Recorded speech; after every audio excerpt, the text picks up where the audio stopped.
Chapter 1. First Voyage of Columbus. Select letters of Christopher Columbus with other original documents relating to his 4 voyages, translated and edited by R.H. Major, a letter sent by Columbus to Louis de Saint-Angel, Chancellor of the Exchequer of Aragon, respecting the islands found in the Indies, enclosing another for their highnesses. Sir, believing that you will take pleasure in hearing of the great success which our Lord has granted me in my voyage, I write you this letter, whereby you will learn how in 33 days' time I reached the Indies with the fleet which the most illustrious king and queen, our sovereigns, gave to me, where I found very many islands thickly peopled, of all which I took possession without resistance, for their highnesses by proclamation made, and with the royal standard unfurled. To the first island that I found I gave the name of San Salvador, in remembrance of his high majesty, who hath marvelously brought all these things to pass. The Indians call it Guanahum. To the second island I gave the name of Santa Maria de Concepcion. The third I called Fernandina. The fourth Isabella. The fifth Juana. And so to each one I gave a new name. When I reached Juana, I followed its coast to the westward, and found it so large that I thought it must be the mainland, the province of Cathay. And as I found neither towns nor villages on the sea-coast, but only a few hamlets, with the inhabitants, of which I could not hold conversation. Because they all immediately fled, I kept on the same route, thinking that I could not fail to light upon some large cities and towns. At length, after the proceeding of many leagues, and finding that nothing new presented itself, and that the coast was leading me northwards, which I wished to avoid, because winter had already set in, and it was my intention to move southwards, and because, moreover, the winds were contrary, I resolved not to wait for a change in the weather, but returned to a certain harbor which I had remarked, and from which I sent 2 men ashore to ascertain whether there was any king or large cities in that part. They journeyed for 3 days, and found countless small hamlets with numberless inhabitants, but with nothing like order. They therefore returned.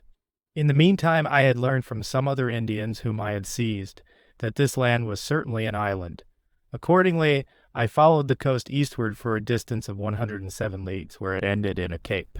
From this cape I saw another island to the eastward at a distance of 18 leagues from the former, to which I gave the name of La Espanola.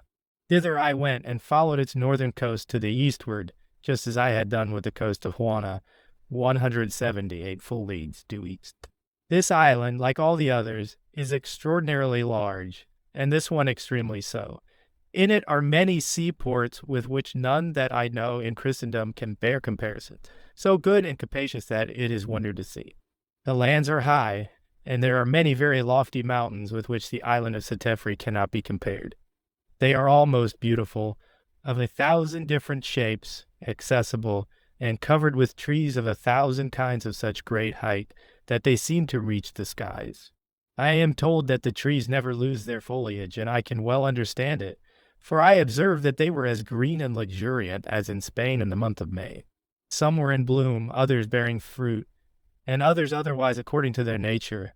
The nightingale was singing as well as other birds of 1,000 different kinds, and that in November, the month in which I myself was roaming amongst them. There are palm trees of 6 or 8 kinds, wonderful in their beautiful variety, but this is the case with all the other trees and fruits and grasses. Trees, plants, or fruits filled us with admiration. It contains extraordinary pine groves and very extensive plains. There is also honey, a great variety of birds, and many different kind of fruits. In the interior there are many mines of metals, and a population innumerable. Espanola is a wonder.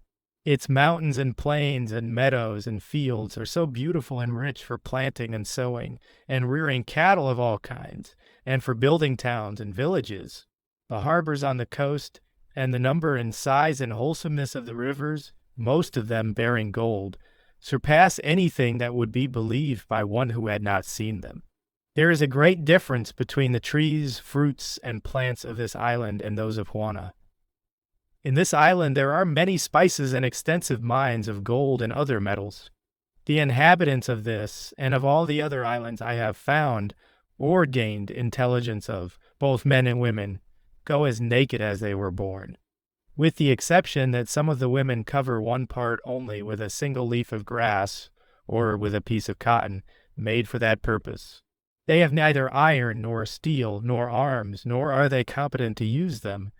Not that they are not well formed and of handsome stature, but because they are timid to a surprising degree.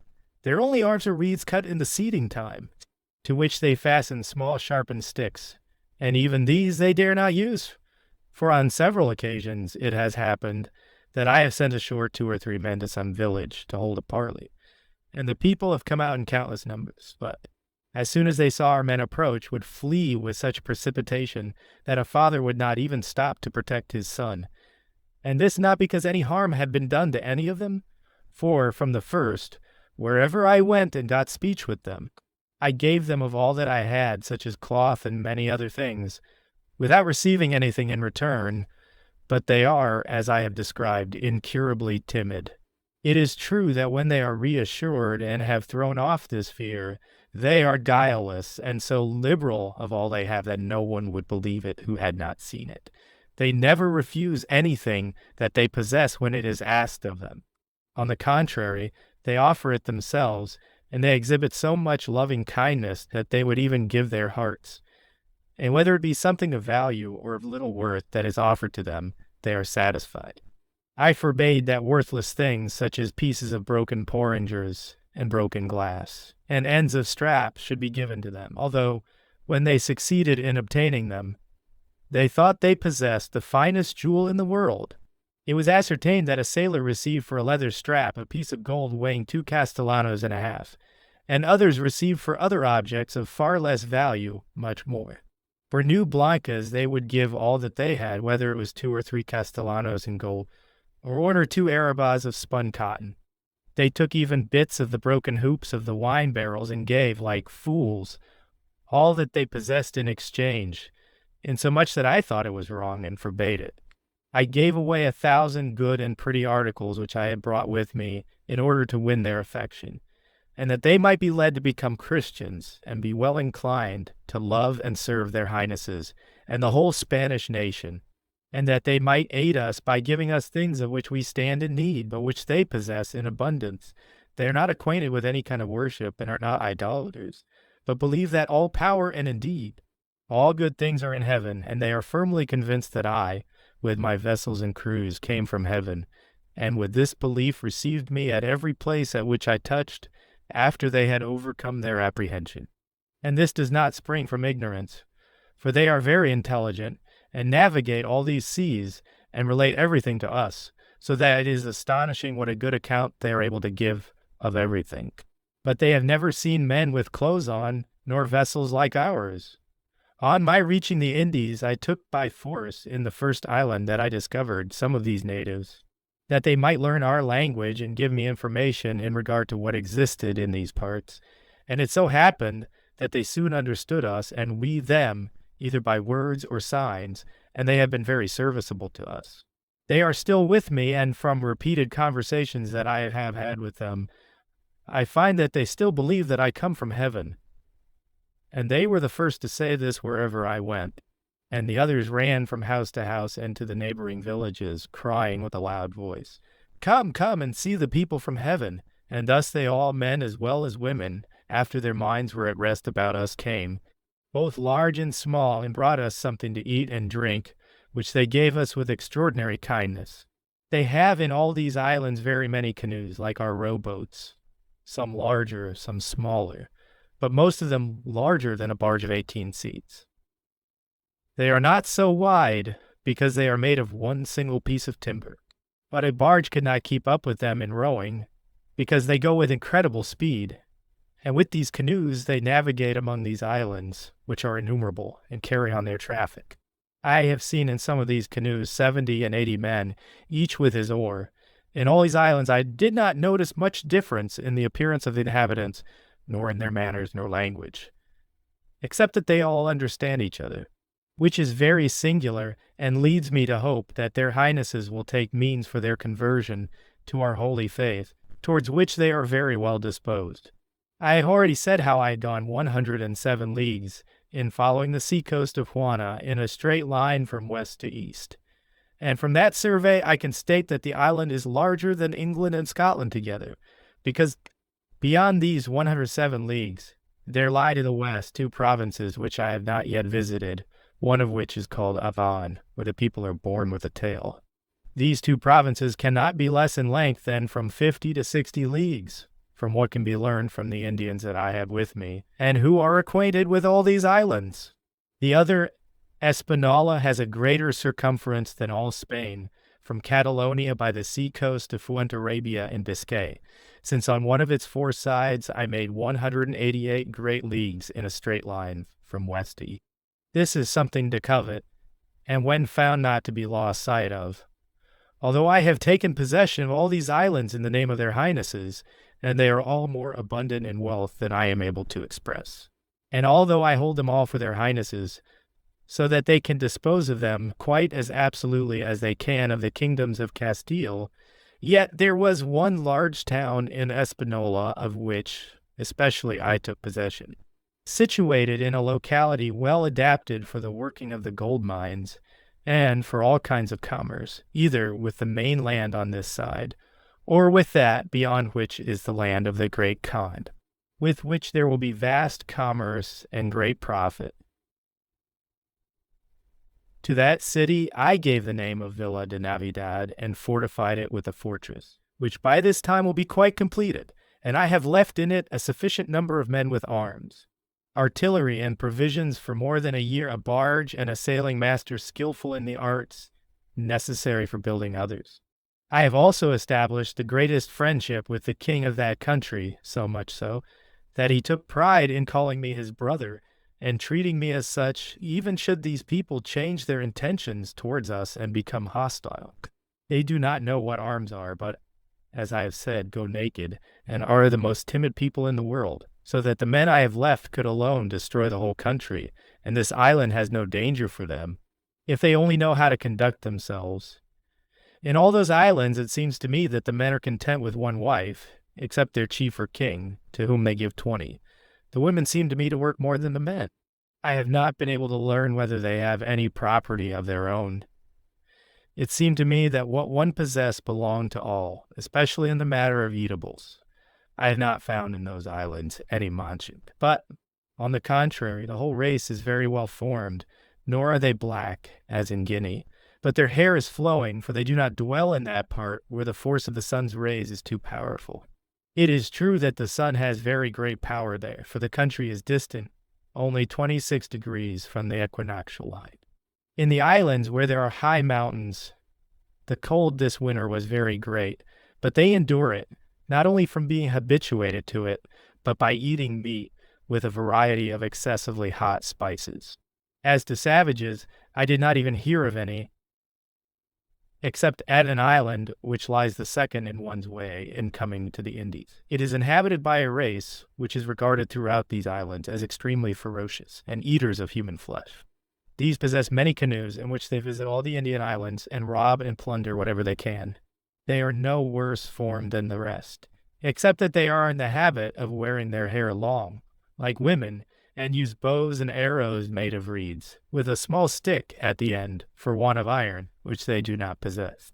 They are ferocious amongst these exceedingly timid people, but I think no more of them than of the rest. These are they which have intercourse with the women of Matanino, the first island one comes to on the way from Spain to the Indies, and in which there are no men. These women employ themselves in no labor suitable to their sex, but use bows and arrows made of reeds like those above described, and arm and cover themselves with plates of copper, of which metal they have a great quantity. They assure me that there is another island, larger than Espanola, in which the inhabitants have no hair.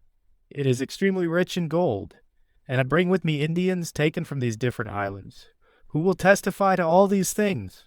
Finally, and speaking only of what has taken place in this voyage, which has been so hasty, their highnesses may see that I shall give them all the gold they require if they will give me but a very little assistance, spices also, and cotton, as much as their highnesses shall command to be shipped, and mastic hitherto found only in Greece, in the island of Chios, and which the Signoria sells at its own price, as much as their highnesses shall command to be shipped. Lina lows, as much as their highnesses shall command to be shipped, slaves, as many of these idolaters as their highnesses shall command to be shipped. I think also I have found rhubarb and cinnamon, and I shall find 1,000 other valuable things by means of the men that I have left behind me. For I tarried at no point so long as the wind allowed me to proceed, except in the town of Navidad, where I took the necessary precautions for the security and settlement of the men I left there. Much more I would have done if my vessels had been in as good a condition as by rights they ought to have been. This is much, and praised be the eternal God our Lord, who gives to all those who walk in his ways victory over things which seem impossible, of which this is signally one. For although others may have spoken or written concerning these countries, it was all mere conjecture, as no one could say that he had seen them, it amounting only to this, that those who heard listened the more, and regarded the matter rather as a fable than anything else. But our Redeemer hath granted this victory to our illustrious King and Queen and their kingdoms, which have acquired great fame by an event of such high importance, in which all Christendom ought to rejoice, and which it ought to celebrate with great festivals and the offering of solemn thanks to the Holy Trinity with many solemn prayers, both for the great exaltation which may accrue to them in turning so many nations to our holy faith, and also for the temporal benefits which will bring great refreshment and gain, not only to Spain, but to all Christians. This, thus briefly, in accordance with the events, done on board the Caravel, off the Canary Islands on the 15th of February, 1493. At your orders, the Admiral, after this letter was written, as I was in the Sea of Castile, there arose a southwest wind, which compelled me to lighten my vessels and run this day into this port of Lisbon, an event which I consider the most marvelous thing in the world, and whence I resolved to write to their highnesses. In all the Indies I have always found the weather like that in the month of May. I reached them in 33 days and returned in 28, with the exception that these storms detained me 14 days knocking about in this city. All seamen say that they have never seen such a severe winter, nor so many vessels lost. Done on the 14th day of March. Chapter 2. Second Voyage of Columbus. A letter addressed to the chapter of Seville by Dr. Chanca, native of that city, and physician to the fleet of Columbus, in his second voyage to the West Indies, describing the principal events which occurred during that voyage. Most noble sir, since the occurrences which I relate in private letters to other persons are not of such general interest as those which are contained in this epistle, I have resolved to give you a distinct narrative of the events of our voyage, as well as to treat of the other matters which form the subject of my petition to you. The news I have to communicate are as follows. The expedition which their Catholic Majesties sent by divine permission from Spain to the Indies, under the command of Christopher Columbus, Admiral of the Ocean, left Cadiz on the 25th of September of the year, with wind and weather favorable for the voyage. This wind lasted 2 days, during which time we managed to make nearly 50 leagues. The weather then changing, we made little or no progress for the next 2 days. It pleased God, however, after this, to restore us fine weather, so that in 2 days more we reached the Great Canary. Here we put into harbor, which we were obliged to do, to repair one of the ships which made a great deal of water. We remained all that day, and on the following set sail again, but were several times becalmed, so that we were 4 or 5 days before we reached Gomera. We had to remain at Gomera one day to lay in our stores of meat, wood, and as much water as we could stow, preparatory to the long voyage which we expected to make without seeing land. Thus, through the delay at these 2 ports, and being calm the day after leaving Gomera, we were 19 or 20 days before we arrived at the island of Faro. After this we had, by the goodness of God, a return of fine weather, more continuous than any fleet ever enjoyed during so long a voyage, so that leaving Faro on the 13th of October, within 20 days we came in sight of land, and we should have seen it in 14 or 15 days, if the ship Capitana had been as good a sailor as the other vessels, for many times the others had to shorten sail, because they were leaving us much behind. During all this time we had great good fortune, for throughout the voyage we encountered no storm, with the exception of one on St. Simon's Eve, which for 4 hours put us in considerable jeopardy. On the first Sunday after All Saints, namely, the 3rd of November, about dawn, a pilot of the ship, Capitana, cried out the reward, I see the land! The joy of the people was so great that it was wonderful to hear their cries and exclamations of pleasure. And they had good reason to be delighted, for they had become so wearied of bad living and of working the water out of the ships, that all sighed most anxiously for land. The pilots of the fleet reckoned on that day that between leaving Pharaoh and first reaching land, we had made 800 leagues. Others said 780, so that the difference was not great, and 300 more between Pharaoh and Cadiz, making in all 1100 leagues. I do not therefore feel as one who had not seen enough of the water. On the morning of the aforesaid Sunday, we saw lying before us an island, and soon on the right hand another appeared. The first was high and mountainous on the side nearest to us, the other flat and very thickly wooded.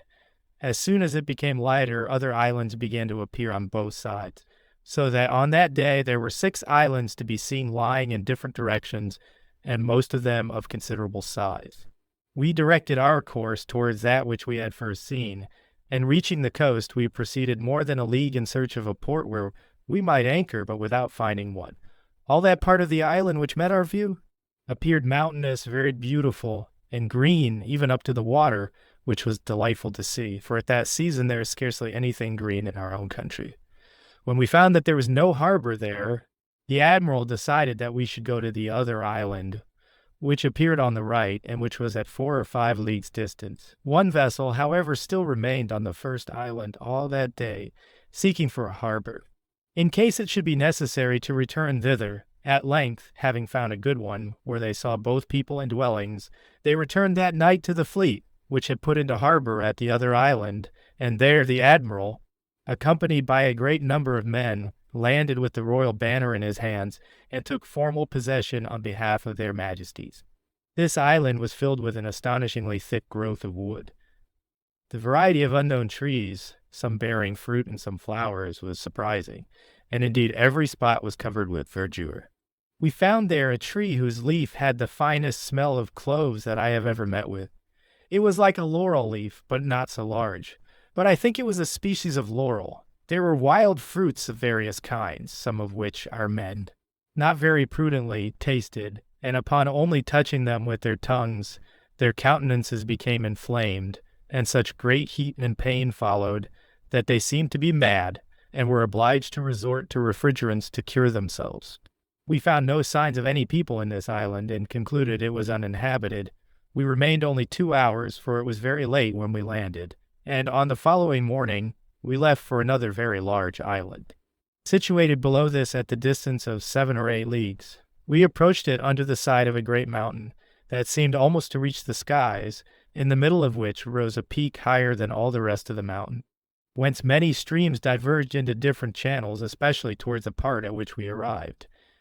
At 3 leagues distance we could see an immense fall of water, which looked of the breadth of an ox, and discharged itself from such a height that it appeared to fall from the sky.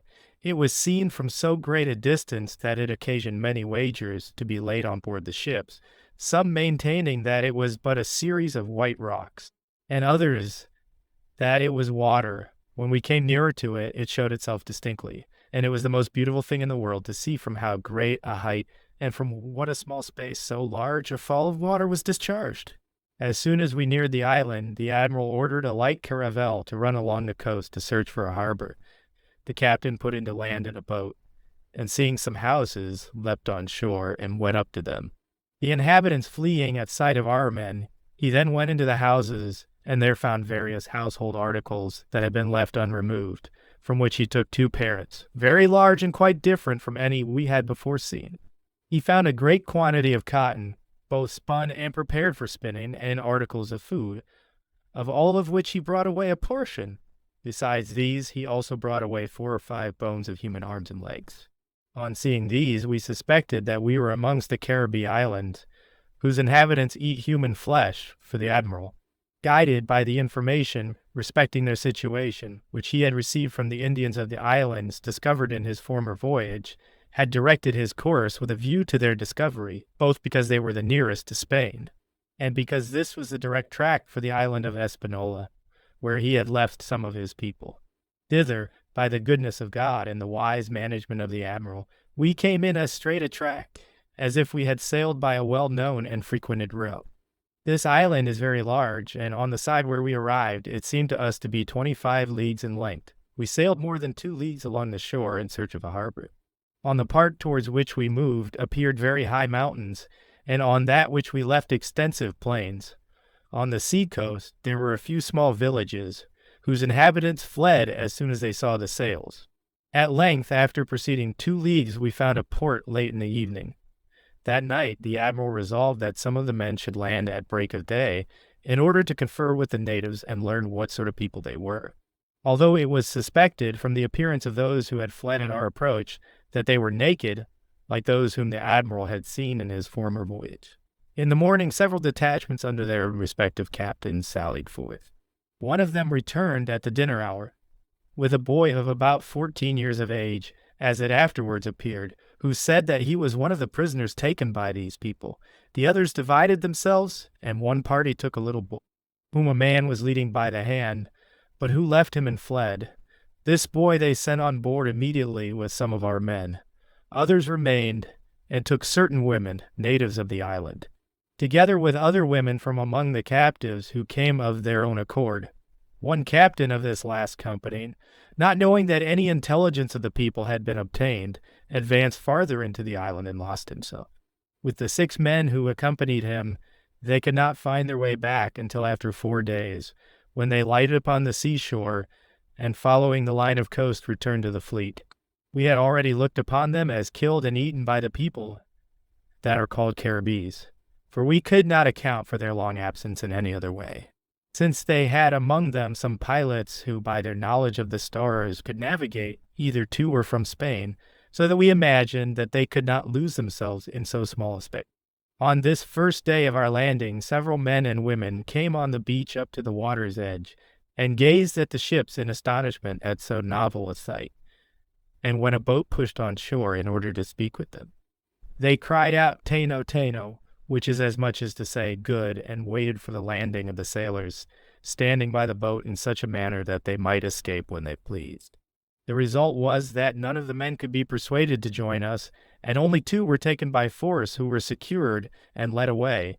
More than 20 of the female captives were taken with their own consent. And other women, natives of the island, were surprised and carried off. Several of the boys who were captives came to us fleeing from the natives of the island, who had taken them prisoners.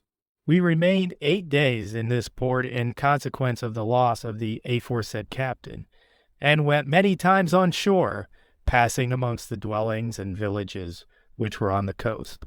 We found a vast number of human bones and skulls hung up about the houses, like vessels intended for holding various things.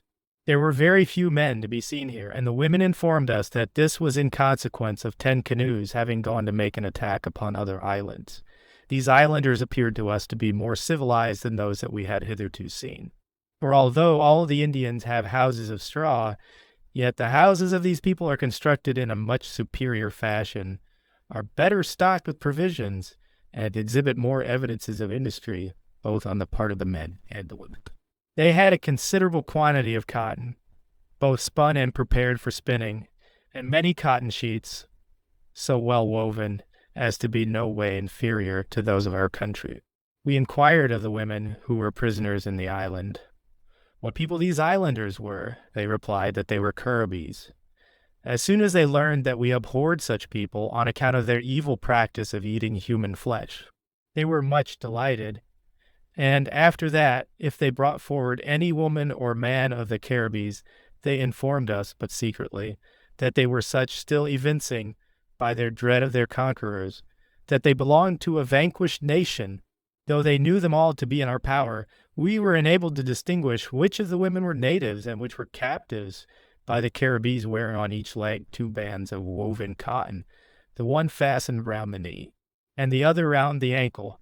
By this means they make the calves of their legs large, and the above-mentioned parts very small, which I imagine that they regard as a matter of prettiness. By this peculiarity we distinguish them. The habits of these Caribbees are brutal. There are 3 islands, the one called Turkira, the other, which was the first that we saw, is called Sirai. The third is called Aye. There is a resemblance among the natives of all these, as if they were of one race, and they do no injury to each other. but each and all of them wage war against the other neighboring islands, and for the purpose of attacking them, make voyages of 150 leagues at sea. With their numerous canoes, which are a small kind of craft made out of a single trunk of a tree, their arms are arrows in the place of iron weapons, and as they have no iron, some of them point their arrows with tortoise shell, and others make their arrowheads of fish spines, which are naturally barbed like coarse saws. These prove dangerous weapons to a naked people like the Indians, and may cause death or severe injury. But to men of our nation, they are not very formidable. In their attacks upon the neighboring islands, these people capture as many of the women as they can, especially those who are young and beautiful, and keep them as concubines. And so great a number do they carry off, that in 50 houses no men were to be seen, and out of the number of the captives, more than 20 were young girls. These women also say that the Caribbees use them with such cruelty as would scarcely be believed, and that they eat the children which they bear to them, and only bring up those which they have by their native wives. Such of their male enemies as they can take alive, they bring to their houses to make a feast of them. And those who are killed they devour at once. They say that man's flesh is so good that there is nothing like it in the world. And this is pretty evident, for of the bones which we found in their houses they had gnawed everything that could be gnawed, so that nothing remained of them but what was too tough to be eaten. In one of the houses we found the neck of a man, undergoing the process of cooking in a pot. When they take any boys prisoners, they dismember them, and make use of them until they grow up to manhood. And then when they wish to make a feast, they kill and eat them, for they say that flesh of boys and women is not good to eat. 3 of these boys came fleeing to us thus mutilated.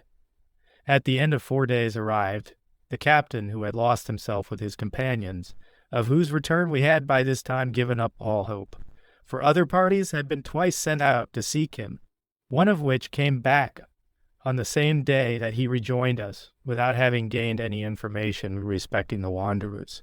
We rejoiced at their arrival, regarding it as a new accession to our numbers. The captain and the men who accompanied him brought back some women and boys, 10 in number. Neither this party, nor those who went out to seek them, had seen any of the men of the island, which must have arisen either from their having fled, or possibly from there being but very few men in that locality, for, as the woman informed us, 10 canoes had gone away to make an attack upon the neighboring islands. The wanderers had returned from the mountains in such an emaciated condition that it was distressing to see them. When we asked them how it was that they lost themselves, they said that the trees were so thick and close that they could not see the sky. Some of them who were mariners had climbed the trees to get a sight of the stars, but could never see them.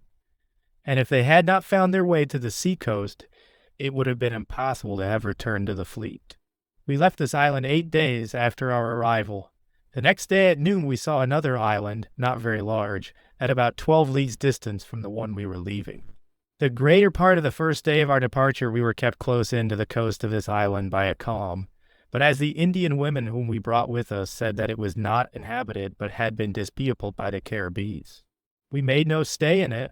On that evening we saw another island, and in the night, finding there were some sandbanks near, we dropped anchor, not venturing to proceed until the morning.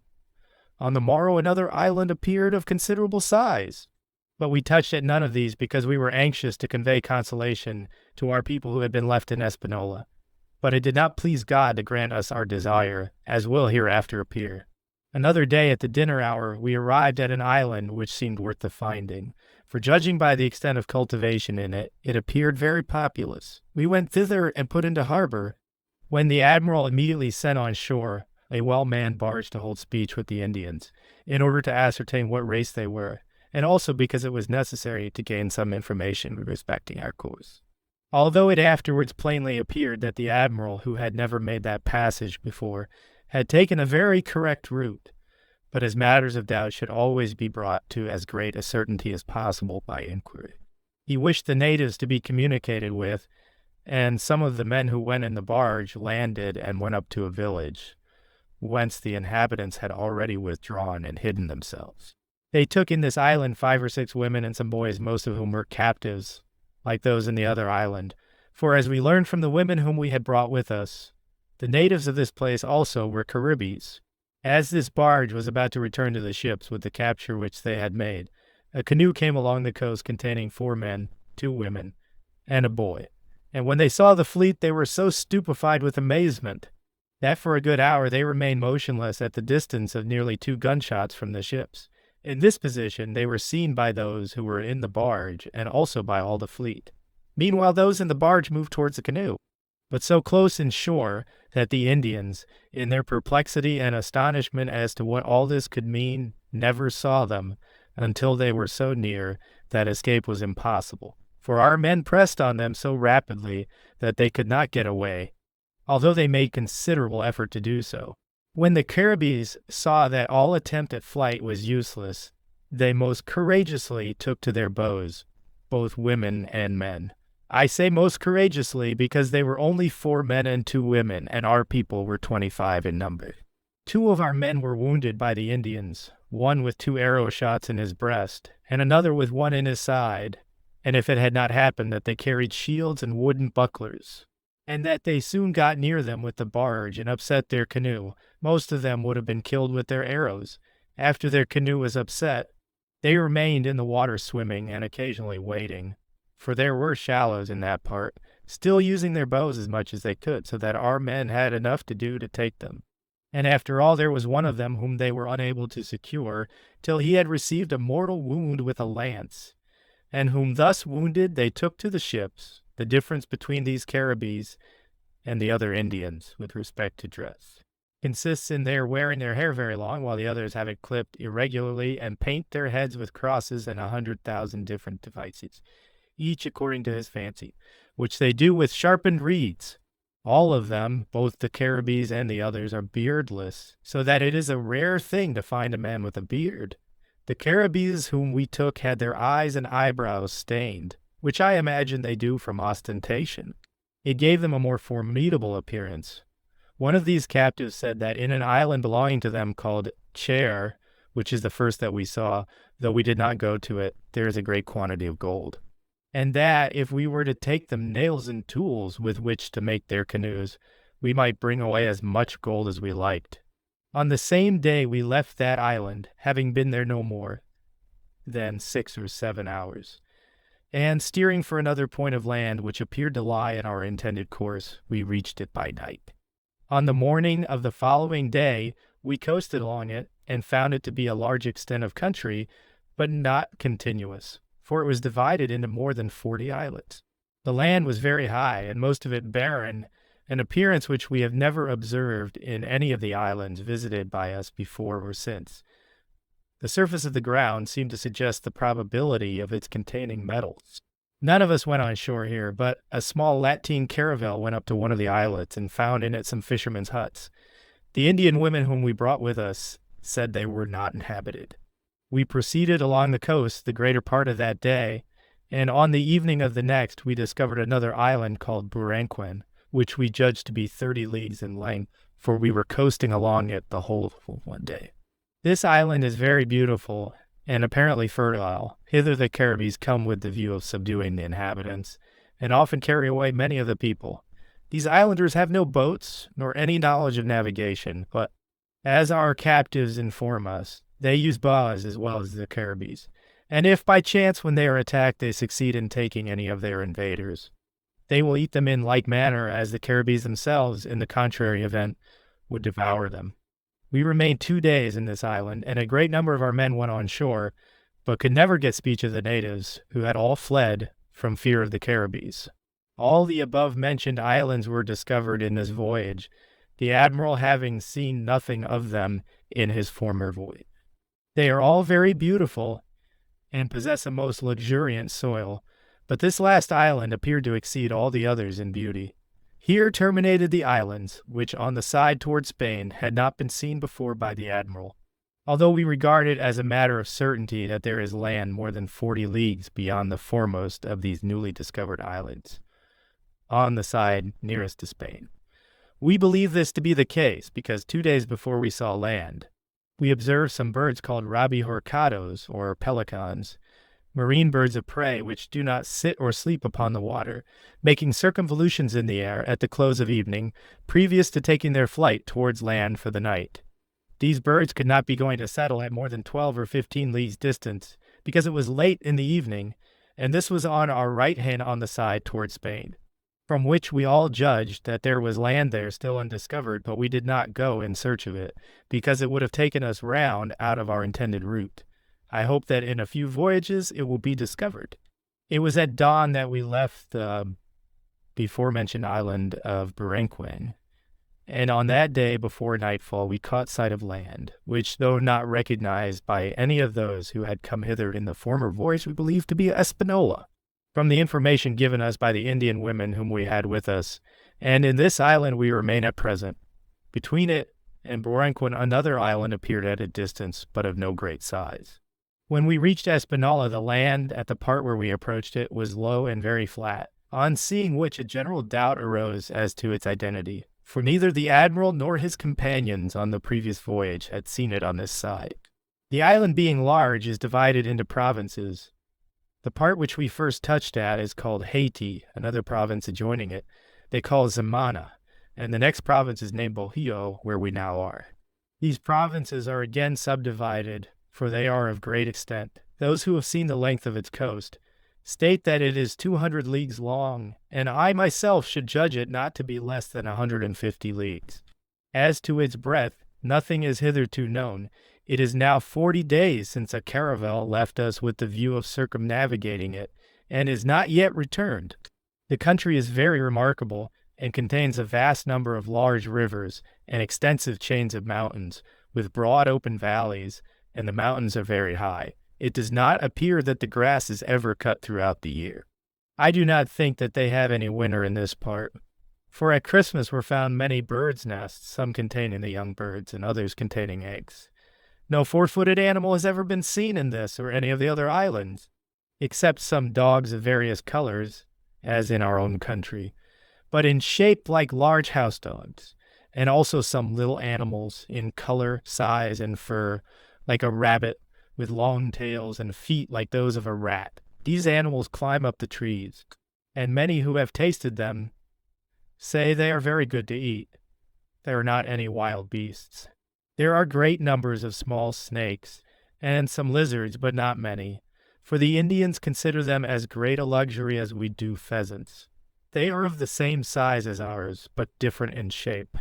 In a small adjacent island, close by a harbor called Monte Cristo, where we stayed several days, our men saw an enormous kind of lizard, which they said was as large round as a calf, with a tail as long as a lance, which they often went out to kill, but bulky as it was, it got into the sea so that they could not catch it.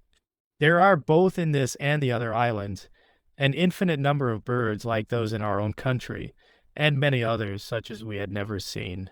No kind of domestic fowl has been seen here. With the exception of some ducks in the houses in Zarukia, these ducks were larger than those of Spain, though smaller than geese, very pretty with flat crests, most of them as white as snow, but some black. We ran along the coast of this island nearly 100 leagues, concluding that within this range we should find the spot where the admiral had left some of his men, and which we supposed to be about the middle of the coast.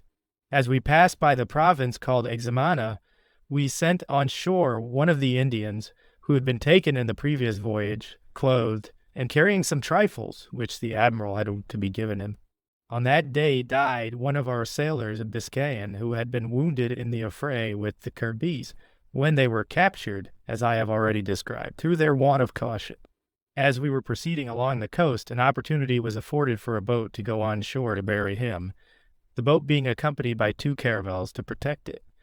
When they reached the shore, a great number of Indians came out to the boat, some of them wearing necklaces and earrings of gold, and expressed a wish to accompany the Spaniards to the ships, but our men refused to take them, because they had not received permission from the admiral.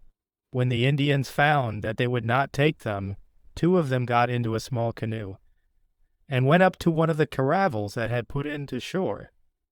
They were received on board with great kindness, and taken to the admiral's ship, where, through the medium of an interpreter, they related that a certain king had sent them to ascertain who we were, and to invite us to land, adding that they had plenty of gold and also provisions, to which we should be welcome. The admiral desired that shirts and caps and other trifles should be given to each of them, and said that as he was going to the place where Gwakamari dwelt, he would not stop then, but that on a future day they would have an opportunity of seeing him. And with that they departed. We continued our route till we came to an harbor called Monte Cristi, where we remained 2 days in order to observe the position of the land. For the admiral had an objection to the spot where his men had been left with the view of forming a station. We went on shore, therefore, to observe the formation of the land. There was a large river of excellent water close by, but the ground was inundated and very ill calculated for habitation. As we went on, making our observations on the river and the land, some of our men found 2 dead bodies by the river's side, one with a rope round his neck, and the other with one round his foot. This was on the first day of our landing. On the following day they found 2 other corpses farther on, and one of these was observed to have a great quantity of beard. This was regarded as a very suspicious circumstance by many of our people, because, as I have already said, all the Indians are beardless. This harbor is 12 leagues from the place where the Spaniards had been left under the protection of Gwakamari, the king of that province, whom I suppose to be one of the chief men of the island. After 2 days, we set sail for that spot.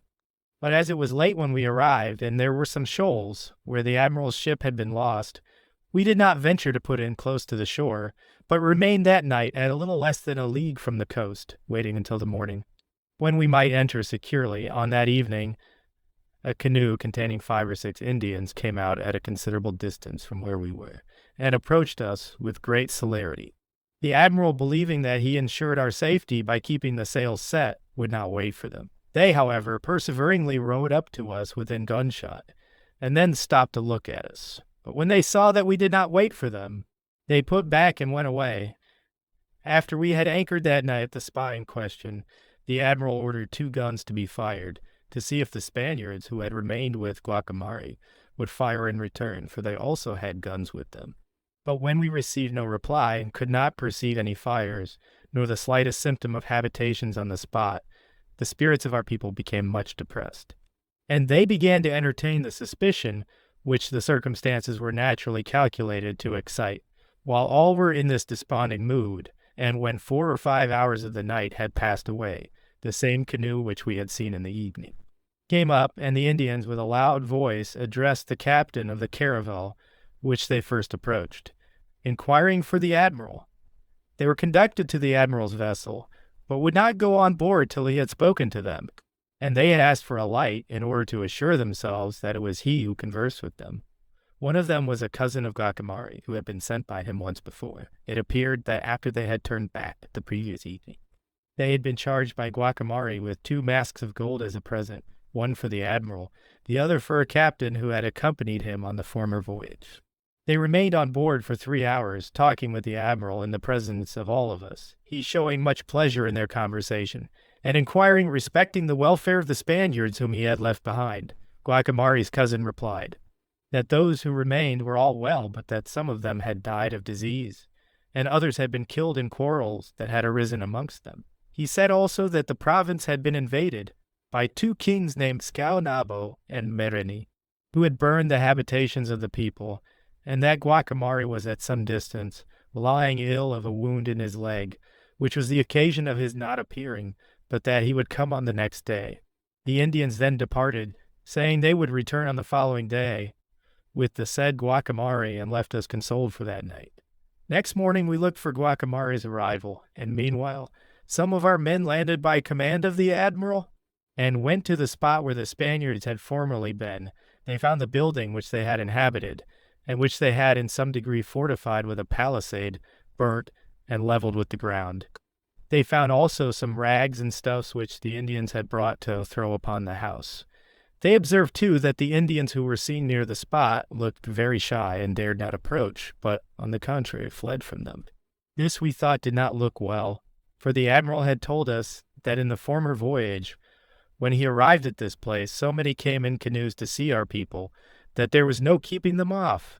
And as we now noticed that they were suspicious of us, it gave us a very unfavorable impression. We threw trifles, such as buttons and beads, towards them, in order to conciliate them, but only 4, a relation of Guacamari's and 3 others, took courage to enter the boat, and were rowed on board. When they were asked concerning the Spaniards, they replied that all of them were dead. We had been told this already by one of the Indians whom we had brought from Spain, and who had conversed with the 2 Indians that, on the former occasion, came on board with their canoe.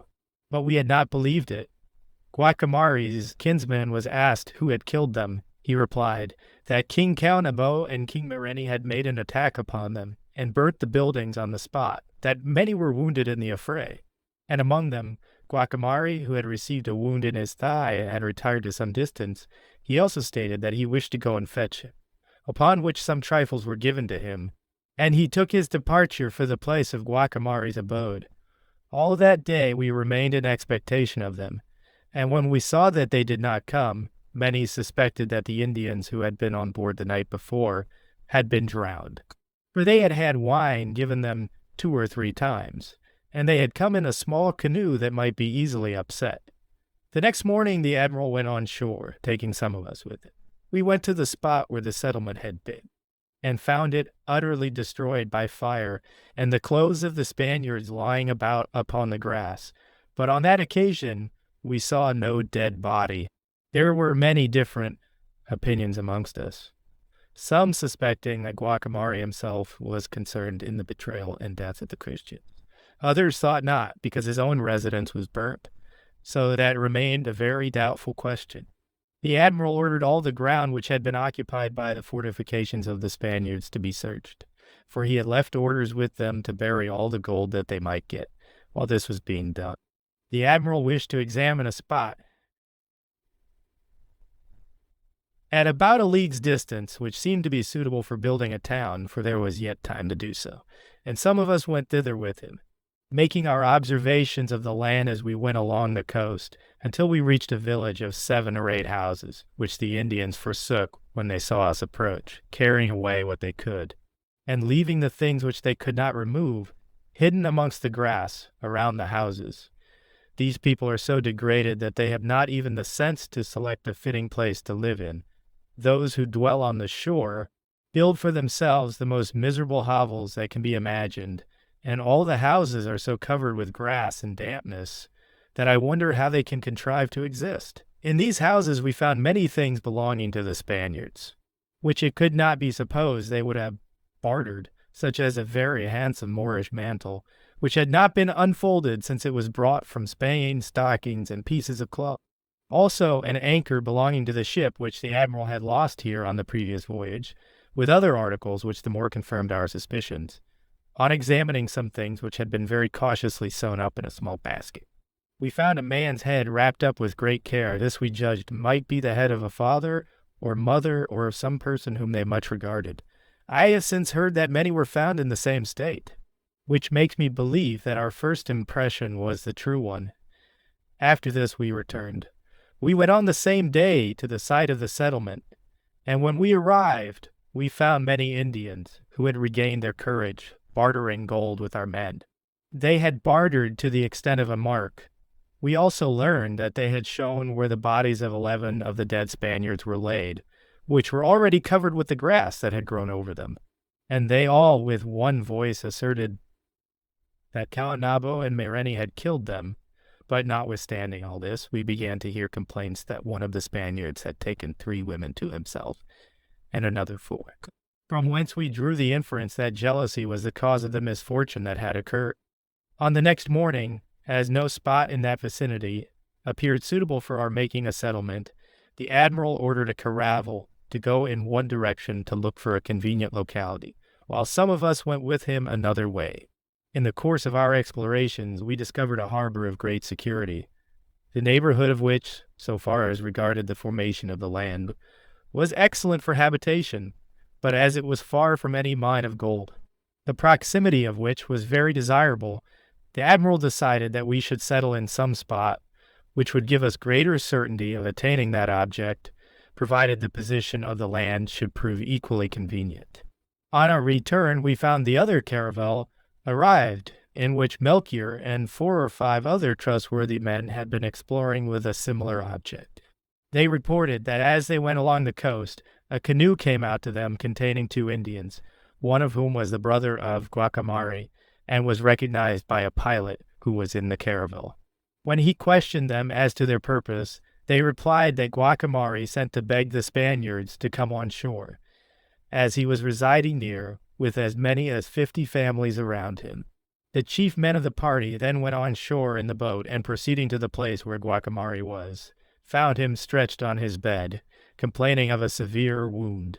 They conferred with him and inquired respecting the Spaniards. His reply was in accordance with the account already given by the others, viz., that they had been killed by Caonabo and Mereni, who also had wounded him in the thigh. In confirmation of his assertion, he showed them the limb bound up, on seeing which they concluded that his statement was correct. At their departure, he gave to each of them a jewel of gold, according to his estimate of their respective merits. The Indians beat the gold into very thin plates in order to make masks of it, and set it in a cement which they make for that purpose. Other ornaments they make of it, to wear on the head and to hang in the ears and nostrils. And for these also they require it to be thin. It is not the costliness of the gold that they value in their ornaments, but its showy appearance. Guacamari desired them by signs as well as he was able to tell the admiral that as he was thus wounded, he prayed him to have the goodness to come to see him. The sailors told this to the admiral when he arrived, and he resolved to go the next morning, for the spot could be reached in 3 hours, being scarcely 3 leagues distant from the place where we were. But as it would be the dinner hour when we arrived, we dined before we went on shore. After dinner, the admiral gave orders that all the captains should come with their barges to proceed to the shore, for already on that morning, previous to our departure, the aforesaid brother of Guacamari had come to speak to the admiral to urge his visit. Then the admiral went on shore, accompanied by all the principal officers, so richly dressed that they would have made a distinguished appearance even in any of our chief cities. He took with him some articles as presents, having already received from Guacamari a certain quantity of gold, and it was reasonable that he should make a commensurate response to his acts and expressions of goodwill. Guacamari had also provided himself with a present. When we arrived, we found him stretched upon his bed, which was made of cotton network and, according to their custom, suspended. He did not arise, but from his bed made the best gesture of courtesy of which he was capable. He showed much feeling. With tears in his eyes, lamented the death of the Spaniards, and began by explaining to the best of his power how some died of disease, others had gone to Caonabo in search of the mine of gold, and had there been killed, and that the rest had been attacked and slain in their own town. According to the appearance of the dead bodies, it was not 2 months since this had happened.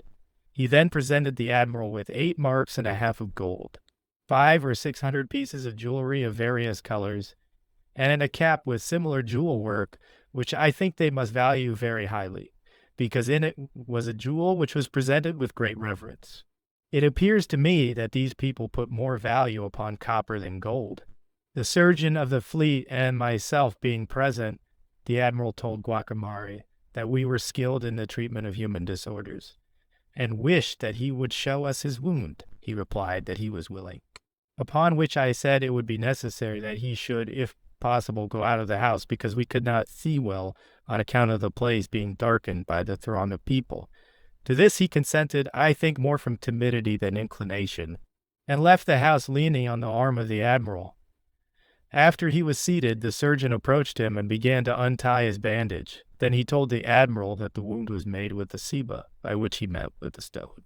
When the wound was uncovered, we went up to examine it. It is certain that there was no more wound on that leg than on the other, although he cunningly pretended that it pained him much.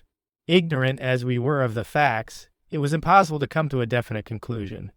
There were certainly many proofs of an invasion by a hostile people, so that the admiral was at a loss what to do. He, with many others, thought, however, that for the present, and until they could ascertain the truth, they ought to conceal their distrust, for after ascertaining it, they would be able to claim whatever indemnity they thought proper. That evening, Guacamari accompanied the admiral to the ships, and when they showed him the horses and other objects of interest, their novelty struck him with the greatest amazement. He took supper on board and returned that evening to his house. The admiral told him that he wished to settle there and to build houses, to which he assented, but said that the place was not wholesome, because it was very damp, and so it most certainly was. All this passed through the interpretation of 2 of the Indians who had gone to Spain in the last voyage, and who were the sole survivors of 7 that had embarked with us. 5 died on the voyage, and these but narrowly escaped. The next day we anchored in that port. Guacamari sent to know when the admiral intended leaving, and was told that he should do so on the morrow. The same day Guacamari's brother and others with him came on board, bringing gold to barter. On the day of our departure also they bartered a great quantity of gold. There were 10 women on board, of those which had been taken in the Caribbee Islands, principally from Baranquin, and it was observed that the brother of Guacamari spoke with them. We think that he told them to make an effort to escape that night. For certainly during our first sleep, they dropped themselves quietly into the water and went on shore, so that by the time they were missed, they had reached such a distance that only 4 could be taken by the boats which went in pursuit. And these were secured when, just leaving the water, they had to swim considerably more than half a league. The next morning the admiral sent to desire that Guacamari would cause search to be made for the women who had escaped in the night, and that he would send them back to the ships. When the messengers arrived, they found the place forsaken, and not a soul there. This made many openly declare their suspicions, but others said they might have removed to another village, as was their custom. That day we remained quiet, because the weather was unfavorable for our departure. On the next morning the admiral resolved that, as the wind was adverse, it would be well to go with the boats to inspect a harbor on the coast at 2 leagues' distance further up, to see if the formation of the land was favorable for a settlement, and we went thither with all the ship's boats. Leaving the ships in the harbor, as we moved along the coast, the people manifested a sense of insecurity, and when we reached the spot to which we were bound, all the natives had fled. While we were walking about this place, we found an Indian stretched on the hillside, close by the houses, with a gaping wound in his shoulder caused by a dart, so that he had been disabled from fleeing any further.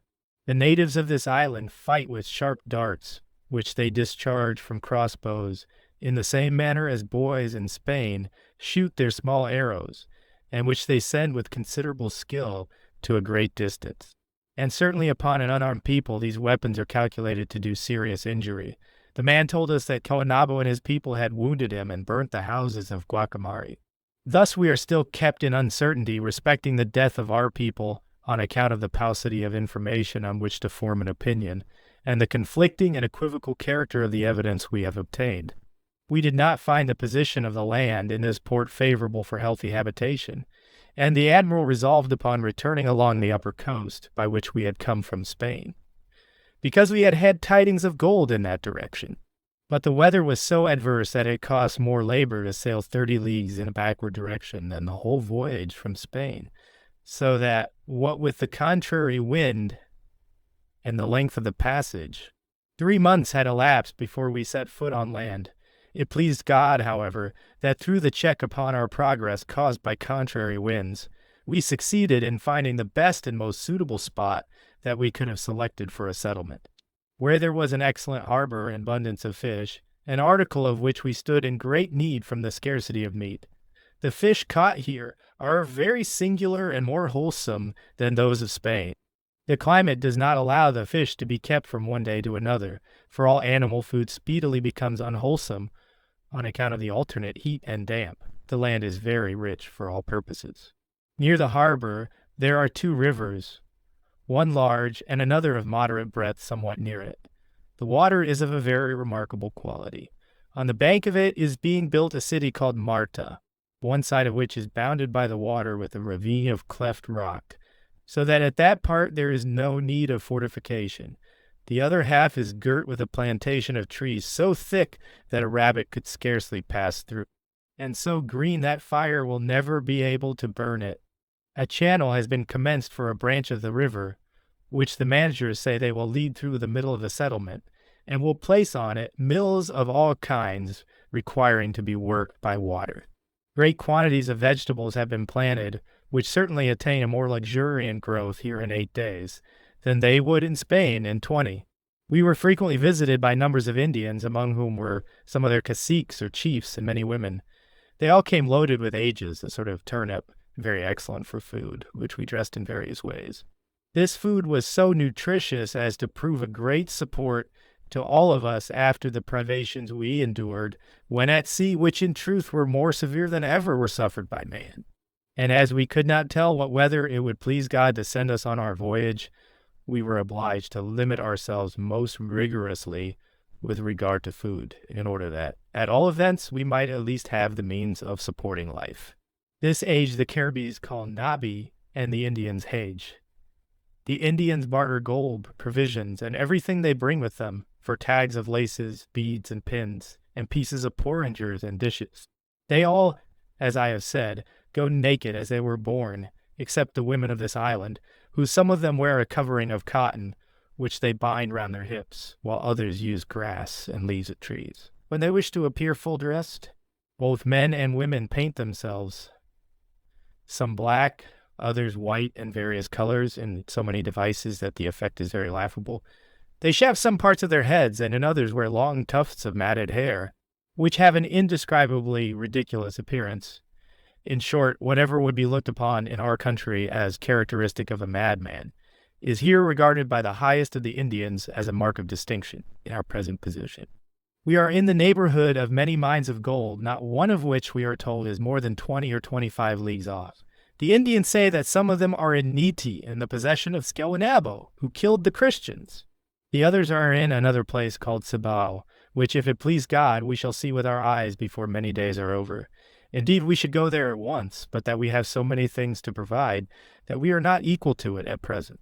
1/3 of our people have fallen sick within the last 4 or 5 days, which I think has principally arisen from the toil and privations of the journey. Another cause has been the variableness of the climate. But I hope in our Lord that all will be restored to health. My idea of this people is that if we could converse with them, they would all become converted, for they do whatever they see us do, making genuflections to the altars, and at the Ave Maria and the other parts of the devotional service, and making the sign of the cross. They all say that they wish to be Christians, although in truth they are idolaters, for in their houses they have many kinds of figures. When asked what such a figure was, they would reply, "It is a thing of Turi," by which they meant of heaven. I made a pretense of throwing them on the fire, which grieved them, so that they began to weep. They believe that everything we bring comes from heaven, and therefore call it Turi, which, as I have already said, means heaven in their language. The first day that I went on shore to sleep was the Lord's Day. The little time that we have spent on land has been so much occupied in seeking for a fitting spot for the settlement, and in providing necessaries, that we have had little opportunity of becoming acquainted with the productions of the soil. Yet although the time has been so short, many marvelous things have been seen. We have met with trees bearing wool of a sufficiently fine quality, according to the opinion of those who are acquainted with the art, to be woven into good cloth. There are so many of these trees that we might load the caravels with wool, although it is troublesome to collect, for the trees are very thorny, but some means may be easily found of overcoming this difficulty. There are also cotton trees as large as peach trees, which produce cotton in the greatest abundance. We found trees producing wax as good, both in color and smell, as beeswax, and equally useful for burning. Indeed, there is no great difference between them. There are vast numbers of trees which yield surprisingly fine turpentine, and a great abundance of tragacanth, also very good. We found other trees which I think bear nutmegs because the bark tastes and smells like that spice, but at present there is no fruit on them. I saw one root of ginger which an Indian wore hanging round his neck. There were also aloes, not like those which we have hitherto seen in Spain, but no doubt they are of the same kind as those used by our doctors. A sort of cinnamon also has been found, but to speak the truth, it is not so fine as that with which we are already acquainted in Spain. I do not know whether this arises from ignorance of the proper season to gather it, or whether the soil does not produce better. We have also seen some yellow myrabolans. At this season they are all lying under the trees, and have a bitter flavor, arising, I think, from the rottenness occasioned by the moisture of the ground. But the taste of such parts as have remained sound is that of the genuine myrabolan. There is also very good mastic. None of the natives of these islands, as far as we have yet seen, possess any iron, They have, however, many tools such as hatchets and axes made of stone, which are so handsome and well finished, that it is wonderful how they contrive to make them without the use of iron. Their food consists of bread, made of the roots of a vegetable, which is between a tree and a vegetable and the age, which I have already described as being like the turnip. And very good food they use to season it, a spice called agia, which they also eat with fish and such birds as they can catch of the many kinds which abound in the island. They have besides a kind of grain-like hazelnuts, very good to eat. They eat all the snakes and lizards and spiders and worms that they find upon the ground, so that, to my fancy, their bestiality is greater than that of any beast upon the face of the earth. The admiral had at one time determined to leave the search for the mines until he had first dispatched the ships which were to return to Spain, on account of the great sickness which had prevailed among the men. But afterwards he resolved upon sending 2 bands under the command of 2 captains, the one to Cibao, and the other to Niti, where, as I have already said, Saionabo lived. These parties went, one of them returning on the 20th, and the other on the 21st of January. The party that went to Cibao saw gold in so many places that one scarcely dares state the fact. For in truth they found it in more than 50 streamlets and rivers, as well as upon their banks, so that the captain said they had only to seek throughout that province, and they would find as much as they wished.